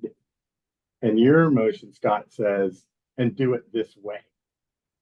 And so they seem to be contradictory. You can't say, do it any way you see fit and do it this way. I think they're kind of inconsistent. Oh, and that's why I rescinded the city manager part of it. just he is simple. I believe that Commissioner Lemons is offering the BIPOC language solely in his motion, not to combine. I don't think there's Yeah. anything to Yeah. do with the language of Me. Okay, so you didn't combine he did. your. Got it. I wasn't- Commissioner Shivers? Yeah, I think some of this confusion can be solved if Scott, and I myself am confused. I would love to get this up on the screen written out what exactly our motion is. Here, here. I going back and forth and wordsmithing is going to get real confusing, so we need some sort of shared shared vision of it. I, for myself, feel like this conversation warrants more knowledge from us. I'd like to know who Chief plans on talking to about doing this in the first place. So I feel the reason I voted no to bringing this back from the table at all is I just feel it's kind of premature to flail wildly without knowing what's going on. Thank you.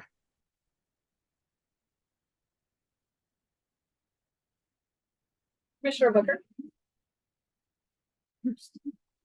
I think it's pretty simple. I don't see how what I feel like Judge Lehman put something out there that was well worded, could have been voted on, and then follow up with Commissioner Lemons. And I think those two tied together would have covered everything. I think it's pretty straightforward, especially given the argument that Commissioner Zelenka said earlier that everything goes to the city manager anyway. So if it goes there anyway, regardless of what Commissioner Lehman is asking for, it's still going to end up in the city manager's hands. So I don't even know why we're discussing that part. So I just feel like both are motions cover all bases, and I just feel like if we just vote yes on both, then we're covered, and now we can focus on what agency is going to be contacted and our relationship with that agency as a commission, rather than going back and forth over semantics. Thank you. Commissioner Lemons? Thank you, Chair. I completely concur with Dr. Booker. I would have completely voted yes on that if the order of operations was correct. I would love to re-vote on that after we do my motion, which was done last month. Thank you. And are you referring to the motion that Holly has typed out on the screen for us?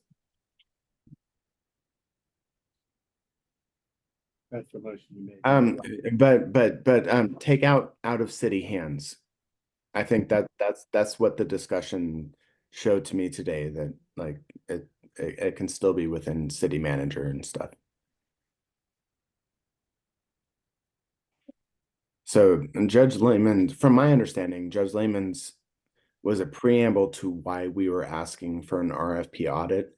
And then it would, lastly, the last little recommendation would be as soon as possible by the end of 2024. Just to put a timeline on it, because it's been 10 years. Chief, I need to ask you on that. Is that actually a feasible time frame? It seems ambitious not. to me, but I don't know because I'm not experienced in this. No, I don't know. I mean, it feels like we could get it done by January 1 of 2025, but you know, until you get the group on board, you get through the contracting piece of this, they come do their work, you see how much work they have and where you're at in the queue. I mean, it's, you know, I think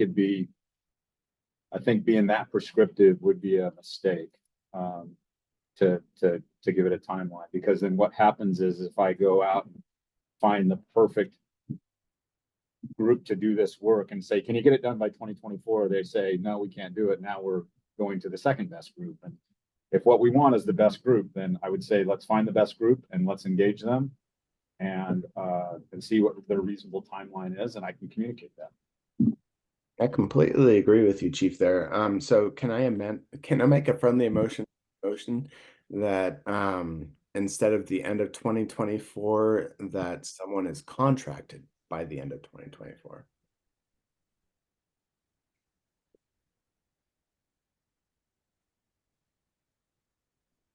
Likely assure you that What was that? I said, I can likely assure you that absolutely will happen. That we will be in contract well within.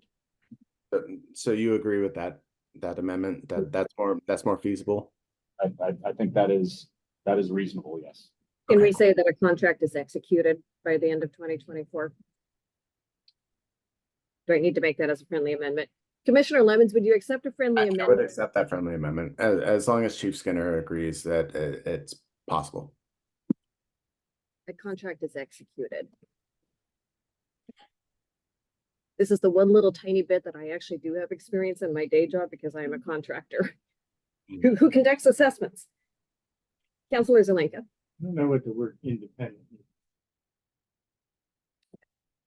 Are we referring to independent as external or independent from whom, Commissioner Lemons? Well, because the city manager does technically run everything, certainly independent from EPD. Well, that's what a contract is. Since they're not, it wouldn't be an internal, so any contract would be non-EPD. That's all I'm looking for is just an external audit, different firm, not EPD.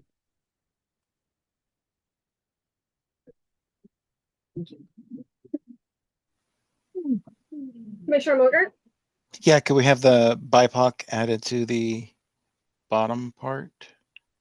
Units of women, BIPOC, and other. Is this all together?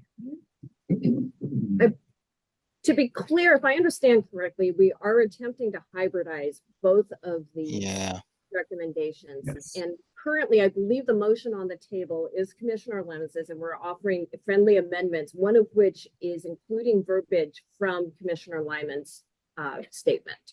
Okay. Commissioner Lyman? Yeah, I haven't heard that. I think the motion on the table is Commissioner Lemon's motion, and I really truly believe that given that this is happening anyway, like we should just say yay or nay and move on, and we have other business to do, and this is important, but it's happening anyway. So, and what we say, and if sometimes we throw more weight than we have, if that's what your motion does, then so be it. It doesn't really matter. I'm going to move to call the question. Which is just that person. The first one. Is there a second? Councilor Zelenka seconds. No, you vote Discuss. on closing debate and vote without debate. Without discussion. Okay. Oh, there's hands. So many hands. They don't matter. Well, I wouldn't say that, especially on For public this record. motion, Okay. So currently the motion is to close this motion? the Re-motion to motion, close the motion? the motion to call a question is to close debate and vote without discussion. And that And was that seconded. was So seconded. you can't discuss that motion. So you just go straight to a vote.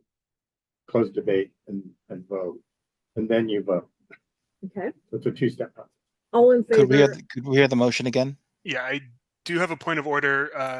Alan tried to call the question on the original motion, but friendly amendments have already been accepted. So the motion in question has to be the one on the screen. He clarified. Yeah. He clarified that's the one on the screen, the first sentence. Okay. So this is a vote to It's my close motion. debate and vote. All right. All in favor of moving to vote, please say aye. Aye. All opposed to moving to vote, please say nay. Any abstaining from moving to vote, please say you abstain. I abstain. Thank you. We will move forward with the vote for the motion, the first sentence that is on the table. EPD to seek out an RFP to have an independent cultural audit from a consulting firm specialized in bias and workplace conduct that also has experience with police, and that a contract is executed by the end of 2024. All in favor of accepting that verbiage, please say aye. Aye. Aye. Any opposed, please say nay. No. 2 nays. And any abstentions? So how many aye votes is that? Can the ayes please repeat? 2, 3. Can't see. Commissioner Mogart and Commissioner Booker, we can't see if you're, Yeah, I raised my hand. I'm sorry. I am. Thank you. Thank you. I didn't know if it was a hand for a question or a hand for a vote. Okay. And Commissioner Booker, what was your vote? Yes, in favor. Okay, so the motion passes. Can we, are we done with this one now? Okay, Can I get to work now? I wanted to make a motion to bring back Judge Lehman's preamble. What for? You just passed it. Well, we passed a recommendation, but I think it was either you or Chief Skinner that said we should come up with a preamble as to why we are doing this. And I fully concurred with everything that you wrote. It was just the order of operations. So I would like to make a motion to get your vote back up, if that's possible under Robert's rules. You can make any motion. You can make any motion you want. Okay, so then I would like to make that motion with the amendment of BIPOC and other marginalized communities. Second. Can you put up the language again? So there's the second part of that motion that contradicts the first part. The part that says, Commission is asking the mayor and city council to visit important work together with the city manager to determine the most appropriate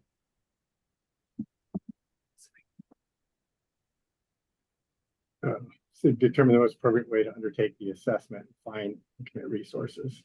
So in my mind, telling the city manager to go out and do it in the most appropriate way, you've already told them how to do it.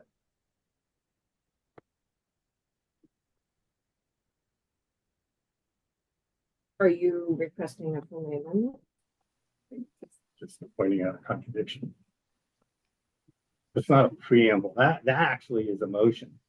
So then you'd have this. Then you'd have two parts of them, or two motions. One would say, "City manager, go do this in the most appropriate way you think possible," and another one that says, "And do it this way." So they're. No, I see that. I'll rescind my motion. I would love to make a friendly amendment, but we can. I know we have so much stuff to do. So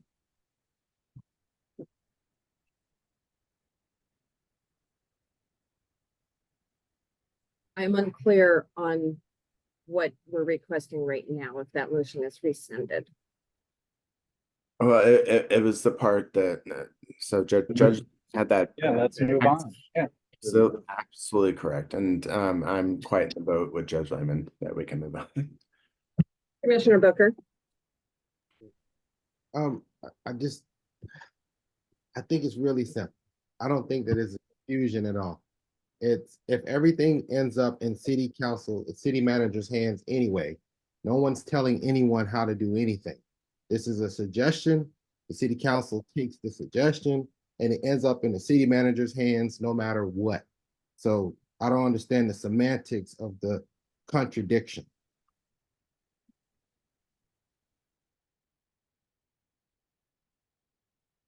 Well, Commissioner Lemons, I believe appreciated and recognized the contradiction, and therefore he rescinded his motion. So we will move to the agenda item of continuing our review of policy 1210 for public safety cameras. Sergeant Barong actually did a fantastic job of giving us a red line version, with page 2 of which she has taken our recommendation and added verbiage. Item C, the EPD public safety cameras will not be used in conjunction with any facial recognition software.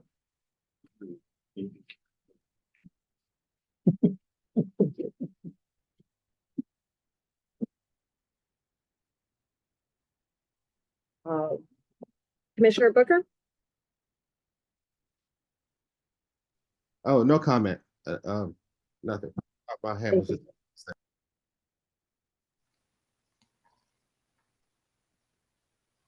Here, Hawkins, Yes, Chief. can I just add a piece of information? Yes, please. It wasn't in my chief's report because I was waiting for this discussion, but we do have some preliminary financial numbers for the retention periods. We are waiting for specific financials from our vendors. Because that it was an official request that we made, and that takes some time to do that. But the preliminary numbers based on our best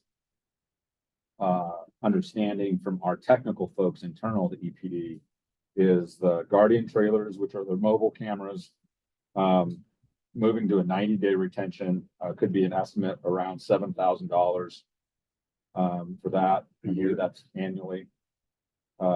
Because it's storage, ongoing storage, or maybe that's probably a one-time expense for storage. To go beyond the 90 days, we need to offload the videos over to a server, an on-premise server, and that would be in excess of $30,000 for that infrastructure.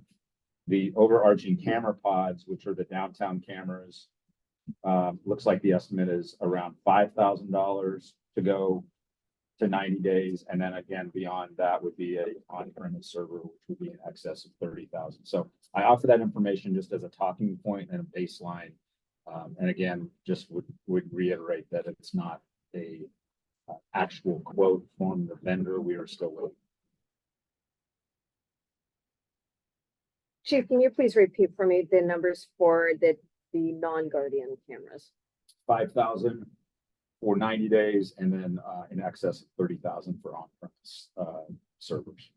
And then that 5,000 and the 7,000, that was for the original installation or the implementation, or is that per year? I don't know if it's per year. It's not articulated in Connor's email, whether it's annual or a one-time expense. But for whatever reason, the Guardian trailers are more expensive than the downtown cameras. I don't understand the technologies. Do you happen to know the baseline as far as what's currently being paid for the 30-day retention? I don't. It's just a sunk cost in my budget. Thank you. It's likely, if I were to try to guess, it's likely the retention is embedded in the hard drive in the existing equipment. And so when it overwrites itself 30 days, we've already paid for the equipment. It's run by a laptop basically. And so that's the capability of the laptop. If we're going to add extra storage, then up to 90 days will be about $7,000. Past 90 days, it's going to be a server. Thank you. Commissioner Shivers? Yeah, I am having a little bit of trouble hearing. Chief, did I hear numbers in like the 4-figure range? You heard numbers that would suggest 7,000 for Guardian, 5,000 for the downtown cameras, up to 90, and excess of 30,000 if we wanted to go past 90. Yeah, so I would, I don't think we need to make a motion, but I would love if that 4-figure number is for an annual expense. I would love to have us move to that 90 days. If that is monthly, that'll be a different conversation. And I was hoping to hear your thoughts on that and if that was something we could do.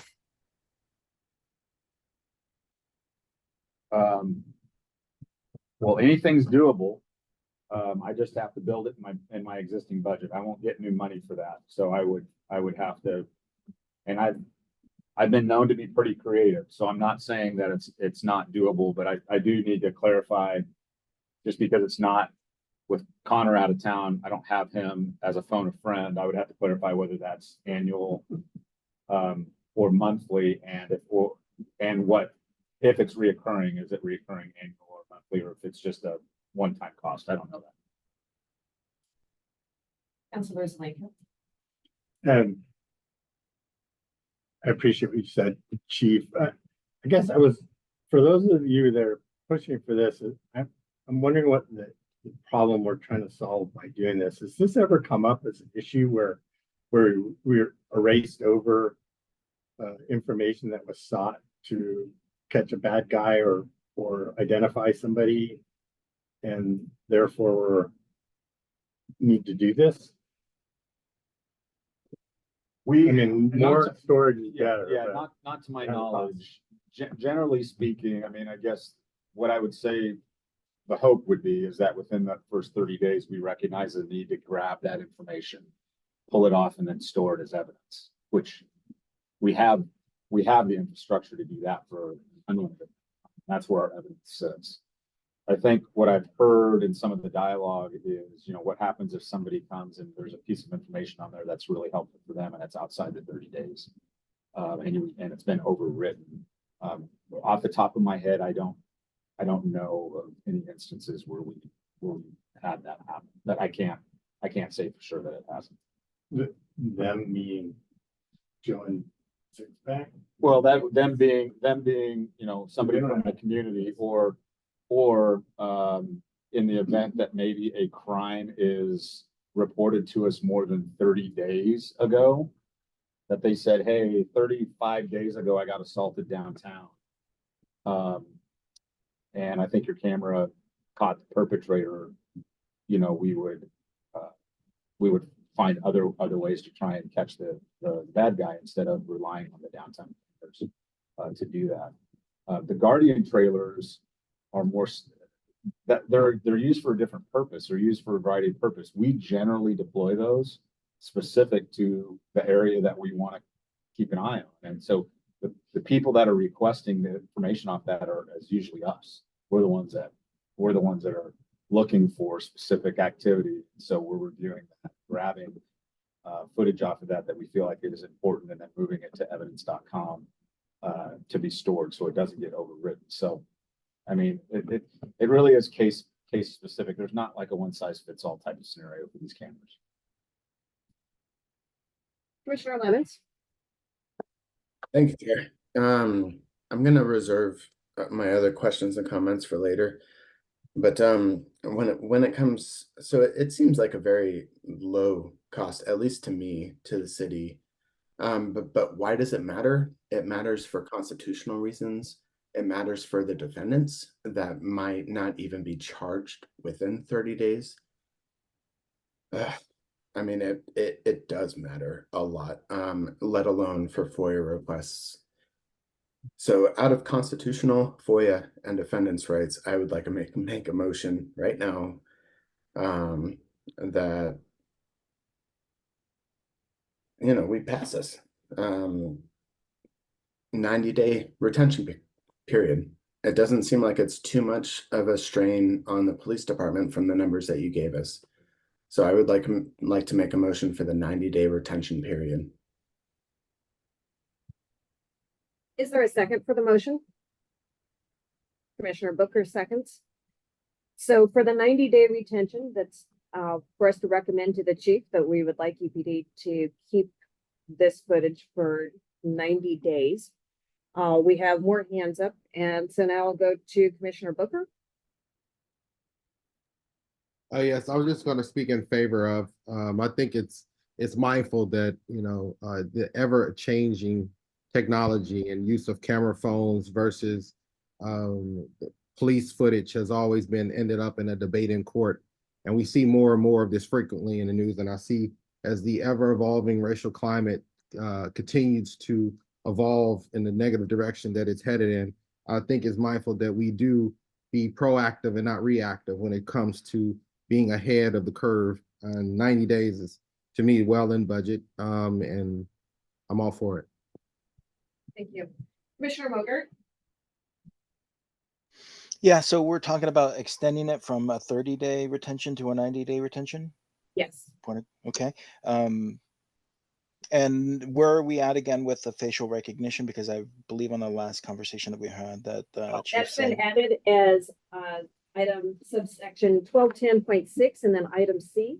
The EPD public safety cameras will not be used in conjunction with any facial recognition software. okay, great, thank you.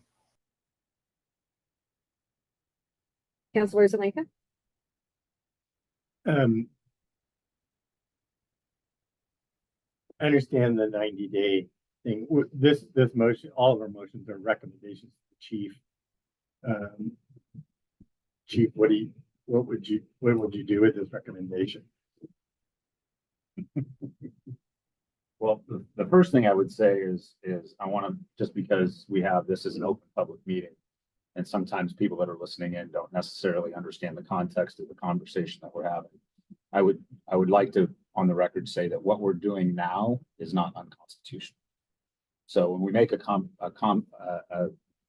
about there's some constitutionality about moving this to 90, that would maybe suggest somebody listening to this would think that what we're doing now is unconstitutional. It's not. It actually very closely and specifically follows Oregon Public Records Law for the types of records we're gathering here has a 30-day minimum 30-day retention cycle, and so we're doing that. So I just say that just for anybody that is listening. I appreciate the recommendation. I think that there's still some homework to do for me to do. I want to better understand the cost. I know that this feels like a minimal cost, but it does compete with other things that we're trying to accomplish that are minimal costs that we don't have necessarily in the budget. And so there's maybe a way to get to yes on this financially, and it's in business, it's called opportunity cost. So that would mean there's something else that I don't get to do. And so I would want to evaluate that to see where this falls. But right now, I would feel much more comfortable answering your question if I actually had a quote from the vendor that told me exactly how much it is it reoccurring, those types of things. So yeah, the reason I asked is well, I think 90 days is great. More would even be better, but everything has a cost associated with it, and there's always a trade-off. And so, and in a tight budget crunch that we're going to be in, where we're cutting the budget, and we're going to be cutting EPD's budget, if we don't do a revenue source, there's all sorts of trade-offs the chief's going to have to make. So if we make a recommendation of 90 days, it's still up to the chief. We can't tell the chief how to spend his money. We can say we recommend doing this. The chief might determine that when all things are put on the table and he makes an evaluation, this isn't the place where he wants to spend $60,000 or $50,000 because he has higher priorities. Because this meets the minimum requirement, that's the chief's prerogative. Commissioner Lemons? Thank you, Chair. So I first of all, I just wanted to push back on that non-constitutional thing. Like, yeah, technically it's not in the Constitution, but under that amendment about due process, defendants do deserve the right to be able to have the amount of evidence and discovery that prosecutors and the police department do. And in the same time, or at the same moment, you were describing these tools, these public safety cameras, as tools for the EPD and not for the public. And I have a big objection to that. And I still want to keep my motion on the table. 90 days, more than 90 days would be more than beneficial. So I think I'm making a big compromise at saying, let's keep it for 90 days, but I'm still keeping that motion on the table. Thank you. Chief. I'll have to respectfully disagree with you that these are a tool that EPD, and what I said is that EPD directs these tools. We determine where these go. I didn't say that they weren't for the community. I said that these are tools for EPD that are out in the community, oftentimes requested, much like our radar trailers are a tool for that EPD has that directs where they go. If we see areas that we know are struggling with criminality, we will deploy those things. And so every single one of these pieces of equipment are for the community and out in the community. But if I didn't articulate it clear enough, what I was saying is, unlike the fixed cameras downtown, which we have no ability to move, the Guardian trailers are the tools that EPD possesses to direct where they go as a resource. Thank you for that clarification.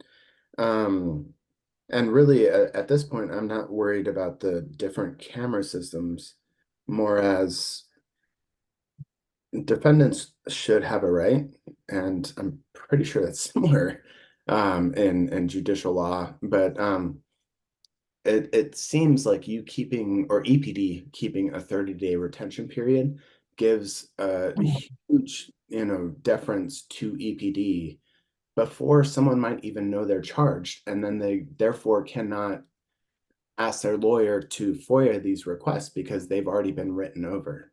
That's my biggest concern here. Well, if it's already been written over, then we don't have it either. So, and that's why I'm motioning that we're going to 90 days. So, I mean, a defendant gets exactly what we have. That's what discovery is for. And so we'd be at the same deficit as we try to seek a successful prosecution that we have. We don't have video evidence of something happening. So, and we have not, to my knowledge, experienced a need to go outside of 30 days because we're not successfully capturing evidence or prosecuting crimes. So I'm happy to entertain the recommendation. I guess the long and short of this is there's some unanswered questions around the finances and the logistics of this, and I would like to have that information before I make a decision. I appreciate your due diligence on that, Chief. Commissioner Booker? Oh, yes, sir. I'm definitely like I said, I'm in agreement with the motion.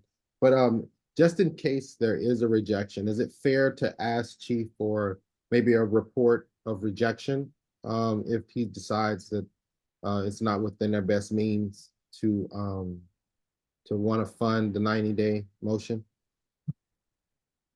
I missed a little bit of that, Commissioner Booker.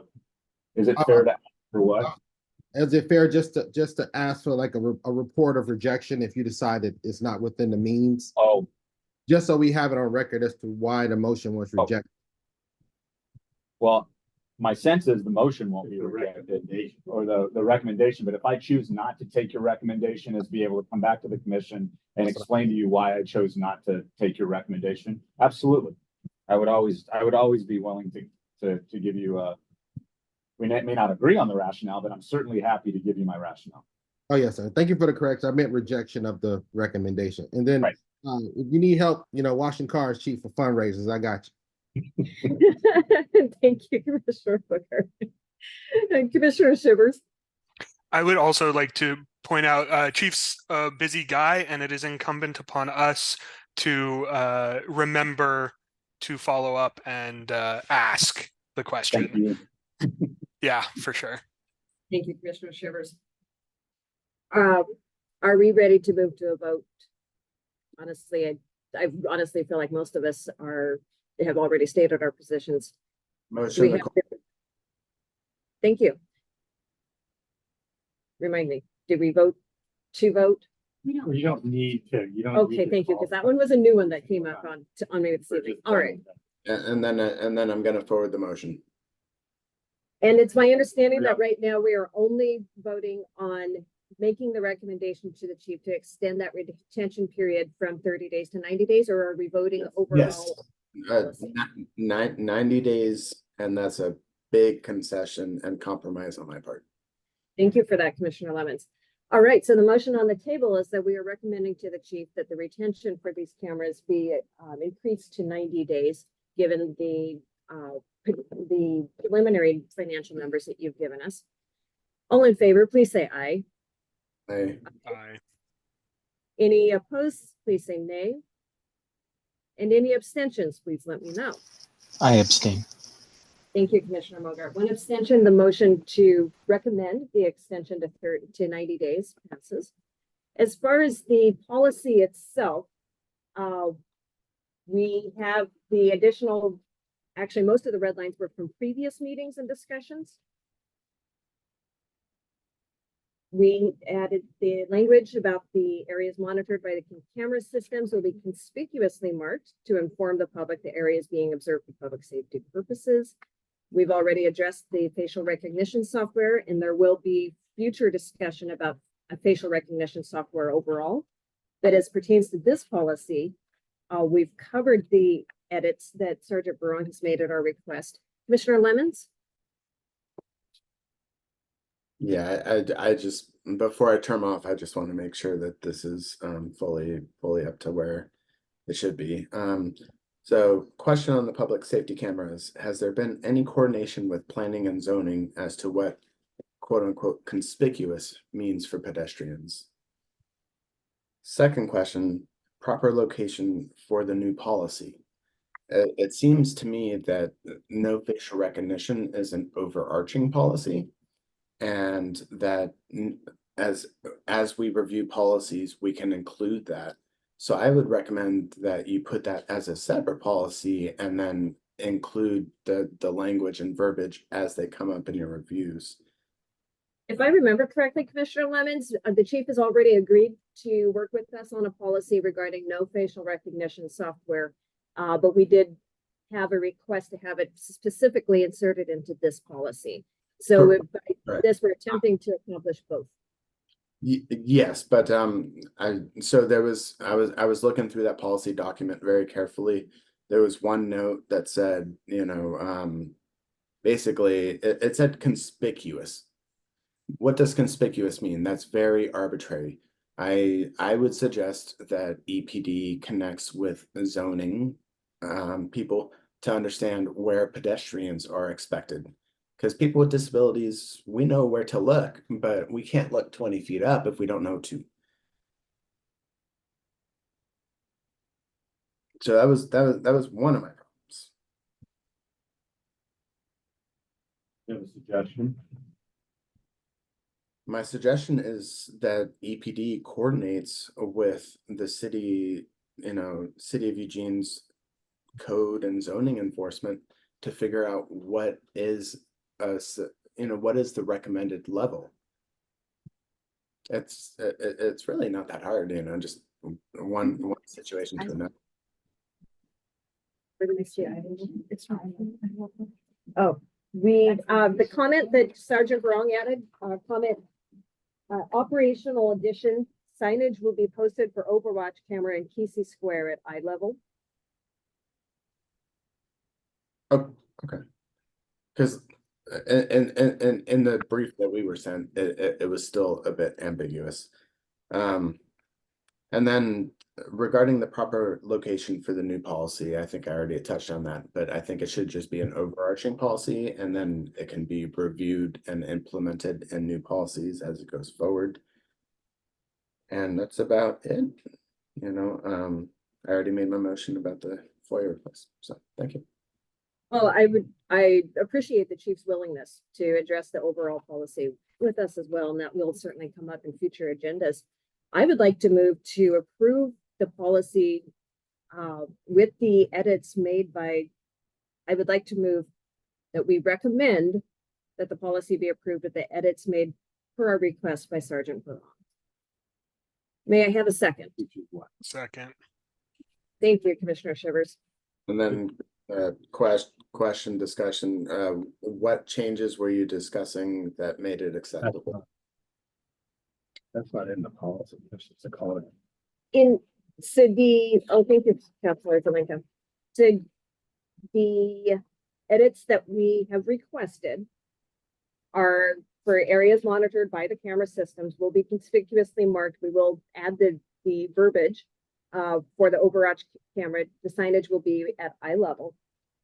And we're adding the statement that the EPD public safety cameras will not be used in conjunction with any facial recognition software. And we are We do have the current verbiage saying that each camera system will store up to 30 days of rolling data. After 30 days of recording, the system will begin a process of overwriting previous data, maintaining the previous 30 days. And the chief has acknowledged our recommendation that that be extended to 90 days. Thank you for the clarification. Are there any other questions about the motion on the table?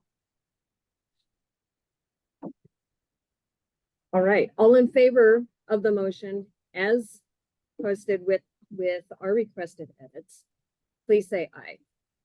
Aye. Aye. And all opposed, please say nay. You're hearing none, and any abstentions? The motion passes. I will be more than happy to report to the city manager that we have closed an item. I'm sorry, but I'm not. But thank you all for dealing with me and your patience with me. We appreciate you, Commissioner Lemons. I'm gonna rename this policy after you. You'll be memorialized in camera policy forevermore. I would be Thank so you. honored. You I are, would be you're so honored. Thank you, forever- Chief Skinner. You're forever gonna be Scott Policy 1210 Lemons.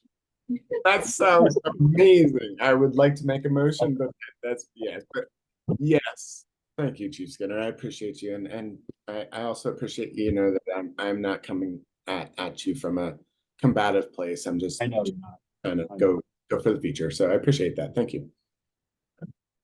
All right, our next agenda item in the next 20 minutes that we have left. The Police Commission would like to conduct a second review of Procedure 1218 for naloxone, also known as Narcan. The initial review took place in December 23. During the November 23 meeting, Police Commission meeting, Commissioner Parham shared they were made aware of an incident in which emergency personnel were summoned for an individual suspected of overdosing. It was reported to Commissioner Parham that 4 Eugene Police Department officers who arrived on scene did not have Narcan on their person. As a result of this information, the Police Commission requested EPD to investigate the incident. Subsequently, the incident was reported to the Independent Police Auditor and the EPD Internal Affairs Unit. It was later determined that 2 Eugene Police Department officers and an officer recruit assisted an officer from the University of Oregon Police Department with the overdose incident, and that EPD officers did in fact administer 2 doses of Narcan to the individual who overdosed. Eugene Springfield Fire also responded and transported the individual. During the April 2024 Police Commission meeting, Interim Chair Hawkins, hey, that's me, shared that she planned to conduct a second review of Procedure 1218 naloxone at the May meeting, as the initial review did not allow sufficient time for discussion.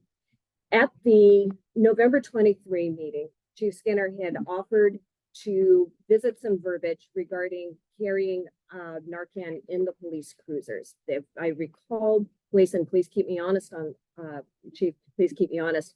We cannot necessarily mandate the usage of it by the officers, but we can certainly make a recommendation that it be available in each of the patrol cruisers. I would like to put a motion on the table that we include an item in section 1218.2 and add it to item A, which says naloxone will only be carried and administered in accordance with the standards taught in training. I would like to add verbiage stating each police cruiser will be equipped with no fewer than 2 active doses of naloxone. Second. Thank you. Do we have questions for Commissioner Lemons? Can you please put that on the screen so we can all see it? It's a very specific motion. I have very nuanced opinions about it. So Councilor Lanka brought to my attention that actually item B may be a better place to add that verbiage, because it states any EPD employee who completes the naloxone training may be issued 2 doses of Narcan. Additionally, a single dose will be placed with each automated external defibrillator at EPD facilities. So that may be the place to add the verbiage of each police cruiser. Each police cruiser will be equipped with no fewer than 2 active doses of naloxone. Commissioner Lemons, can you explain more of your question? Yeah, so at least from my understanding from reading through the policy, it said that officers who choose to carry naloxone will have naloxone. Whereas I don't understand why that is not a blanket policy. Like, granted, I might lose my job by carrying naloxone and saving someone's life, but I would much prefer to lose my job and save somebody's life.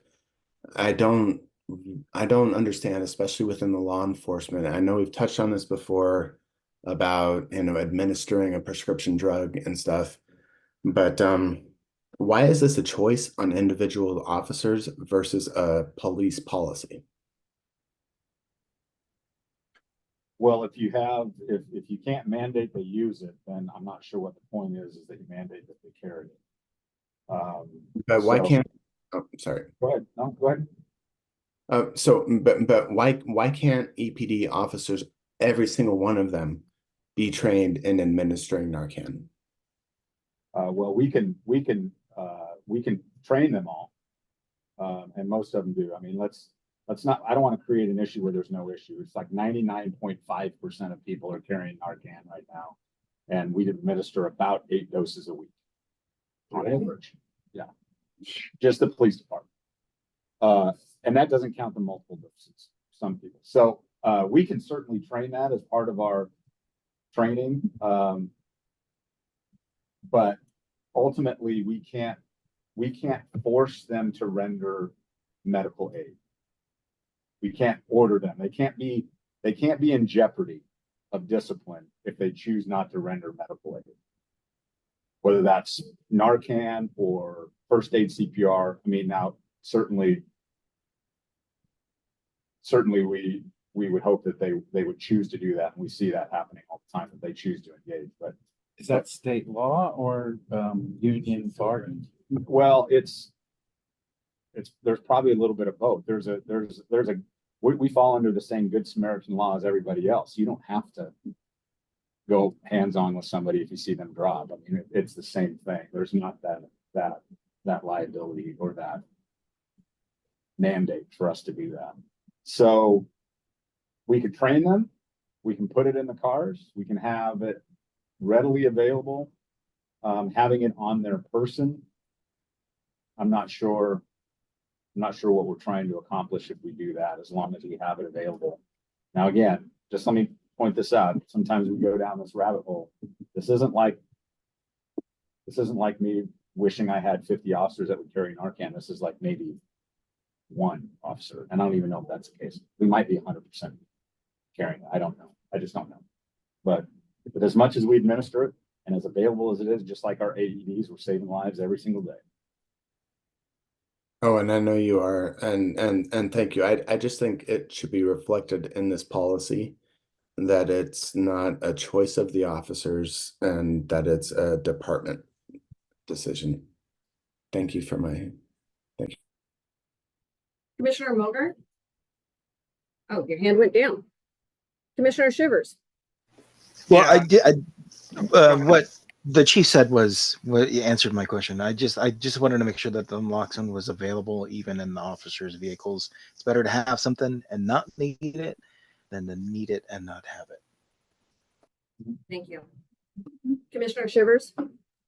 Yeah, one of the things that I'm very concerned about whenever we talk about mandating anything, period, but especially mandating that officers provide medical care when, frankly, medical care is not their job.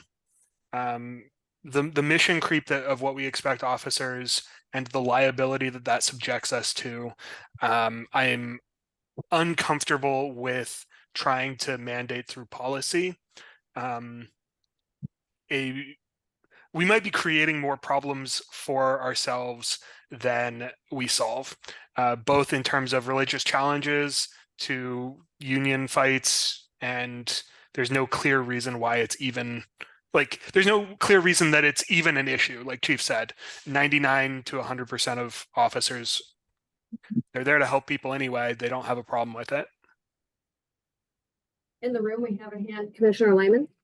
Thank you. Yeah, just really briefly, like I was thinking that in that first paragraph, 18.1, I was initially thinking there should be some statement of that we encourage employees to carry and that we, may provide the opportunities. But really, I think more important, I'll just support the chair's motion. And I think even if they're not mandated to use it or to carry it on their person, if it's in every car, like if someone shows up and says, do you have it? I'll use it. Like, I don't see a harm in mandating the presence of the substance in the cruisers. And so I'm going to support that and appreciate the revisit of policy. Thank you. Also in the room, Councilor Zelenka. Yeah, I agree with what Sean and Alan has said. Question, Chief, I don't know if you know this, is Narcan readily available, or is it one of those substances or drugs that sometimes is in short supply? Like we've seen in all sorts of parts of the pharmaceutical. I think that's a fair statement that we run out from time to time and we can't get it in because of the demand nationwide with the fentanyl crisis. The other nuance to this that I want to be careful about is, we could have an incident where we've administered 8 or 10 doses of Narcan in a day and we're out of Narcan out on the road. And I don't think it's fair to have officers recognize, oh, time to go back to the office and get more Narcan, as busy as we are. So there's little nuances to this that I'd like to just leave a little bit of wiggle room for a case by case basis, up to and include, we'll never administer Narcan if it's not safe for the officers to do so. We're never going to put officer safety second in that situation. Most of our instances, we find the officer safety, especially safety in numbers, helps us administer Narcan to be able to do that. But you're spot on. A lot of times it's in short supply. We order it. I spend probably unbudgeted amount of in anywhere from 30 to 40,000 a year in Narcan. 30 or 40,000. I mean, we 8 incidents a week. Yeah, which can be 2 on average. And that doesn't count what ESF is doing, Eugene Springfield Fire. That's just the police department. And our deployment strategy is fantastic for having AEDs and Narcan because we're not sitting static waiting to go out. We're sometimes 30 seconds away from these. That's why it makes sense for us to have AEDs and Narcan out. Are there AEDs in cars? We have AEDs in cars. Every car. I don't know if we got it all in every car, but we've got on every shift there's AEDs out in the field. I don't want to say it's every car there, but the Eugene Police Foundation made that possible in partnership with Peace Health to help us be a heart safe city as a result of us carrying AEDs across the river. Commissioner Lemons. Yeah, thank you, Chair, and thank you, Chief, for explaining that a lot more.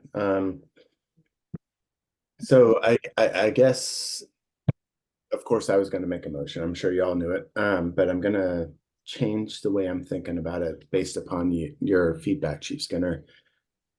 I would make a motion that we mandate that every EPD officer has access to Narcan, but I will just leave it at that and instead of like going further as to how to administer it because of public safety reasons, because of health reasons, for everything else that you cited.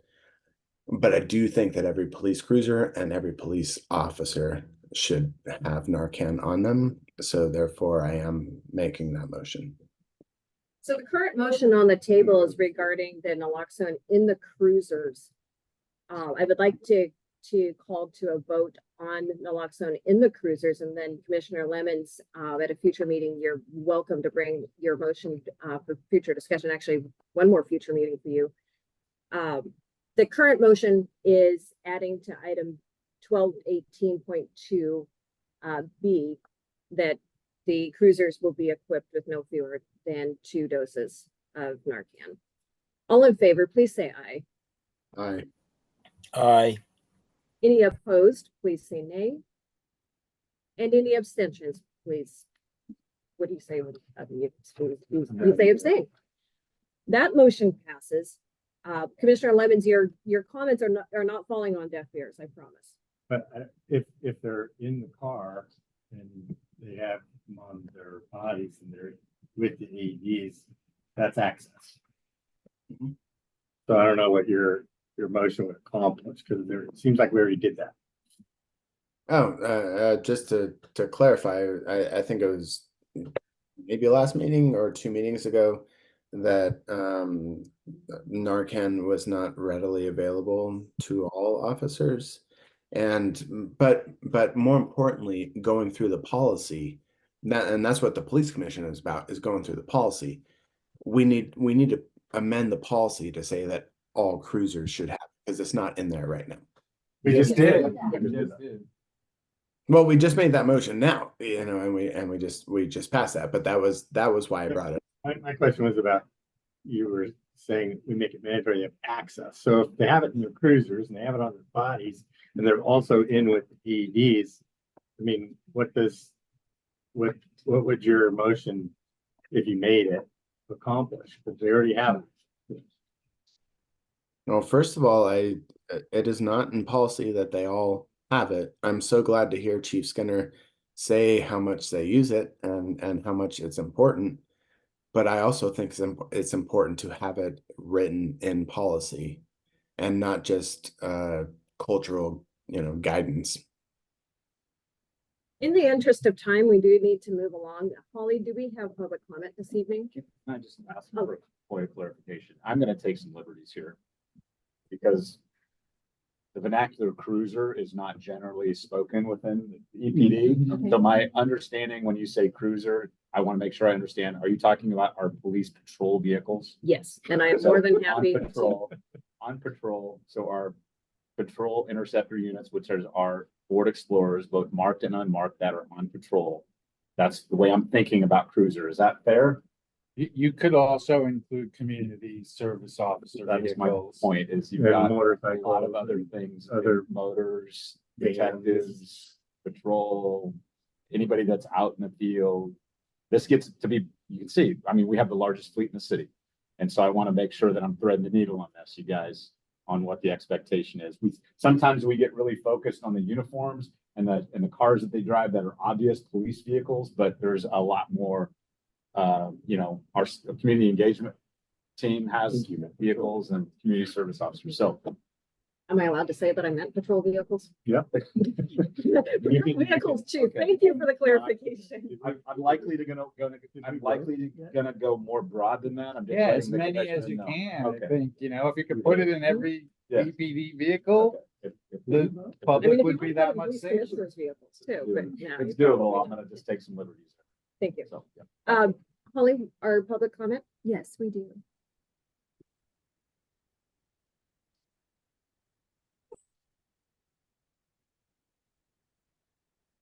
Tom?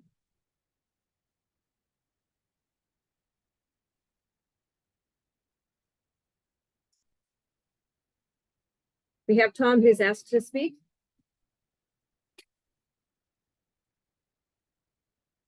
We may have lost some audio for Tom.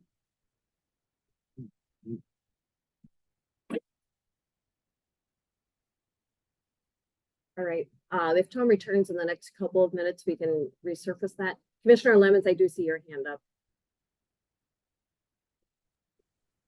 Yeah, no, thank you. And just to clarify what I was talking about, patrol vehicles, I meant all vehicles. And quite honestly, I think every single officer should have a little Narcan kit on their tool belt. That's what I was getting at.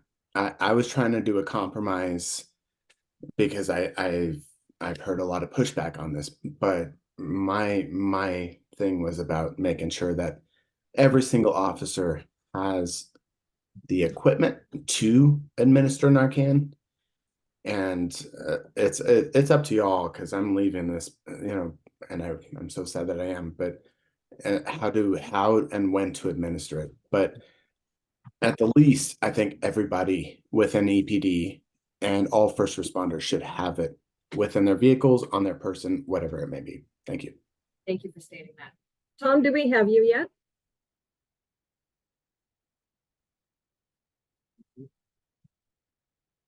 All right, we will move into commissioners' closing comments. Dr. Booker. Thoroughly enjoyed the conversation today. Look forward to the further discussions on the cultural audit and the qualified immunity. And yeah, I love the progress. So thank you. Good job as well, Chair. Thank you, Chief. Thank you, Dr. Booker. Commissioner Lyman. Thank you, everybody, for a meeting where we all did better this time than we did last time, and that's appreciated. And best to all of you, and thank you. Commissioner Lemons. Thank you, Chair. So I certainly hope to see communications with people with disabilities, which was on our work plan on our next agenda, because that is going to be my last meeting and I would love to be a part of it. But I am also willing to volunteer as a public speaker or as a guest speaker or anything else, just to make sure that we can achieve that agenda item. Secondly, I know the U of O and the EPD are two separate entities, but I do have very much concerns about how the protests are going to be going down. And I just encourage EPD to learn the lessons that they did from 2020 and not apply it to 2024. And then lastly, policy 9.6. I was so glad that that was like, or policy 9. But anyways, I'm so glad that that was brought up in our emails, because that was not on our work plan, but I see it as super important. So I would encourage all of the commissioners to put policy 9 on our next work report. And outside of that, I just appreciate you all. Thank you for giving me such a purpose and so much camaraderie. Thank you, Commissioner Lemons. By the way, Holly and I have already pretty much tentatively scheduled later on this year. We would love to have you come back as a guest speaker and provide your presentation, because I did get to see that at the Neighborhood Leaders Council, and I know how compelling it is. So we do look forward to having you return as a guest speaker for that conversation. Commissioner Mogart. Yeah, there was no Dodger game tonight, so I was ready to go the full way. What's going on? You guys didn't ask for more time. I think we can live without that much excitement. No comment. Thank you. Commissioner Booker, I do see your hand. Oh, thank you, Chair. Is this, I wasn't sure. Did I miss something? This Commissioner Lemon's last meeting? Next month, I One believe. more. One more. Okay. I'm gonna say my goodbye speech to them. Okay. All Thank right. you for checking. Thank you, Chair. Commissioner Shivers. No additional comments. Thank you all for being here. Councilor Ye. No comments. Councilor Zelenka. All right. I am so proud of us. We accomplished a lot, and we are so close to being on time tonight, you guys. Thank you very much. Meeting adjourned.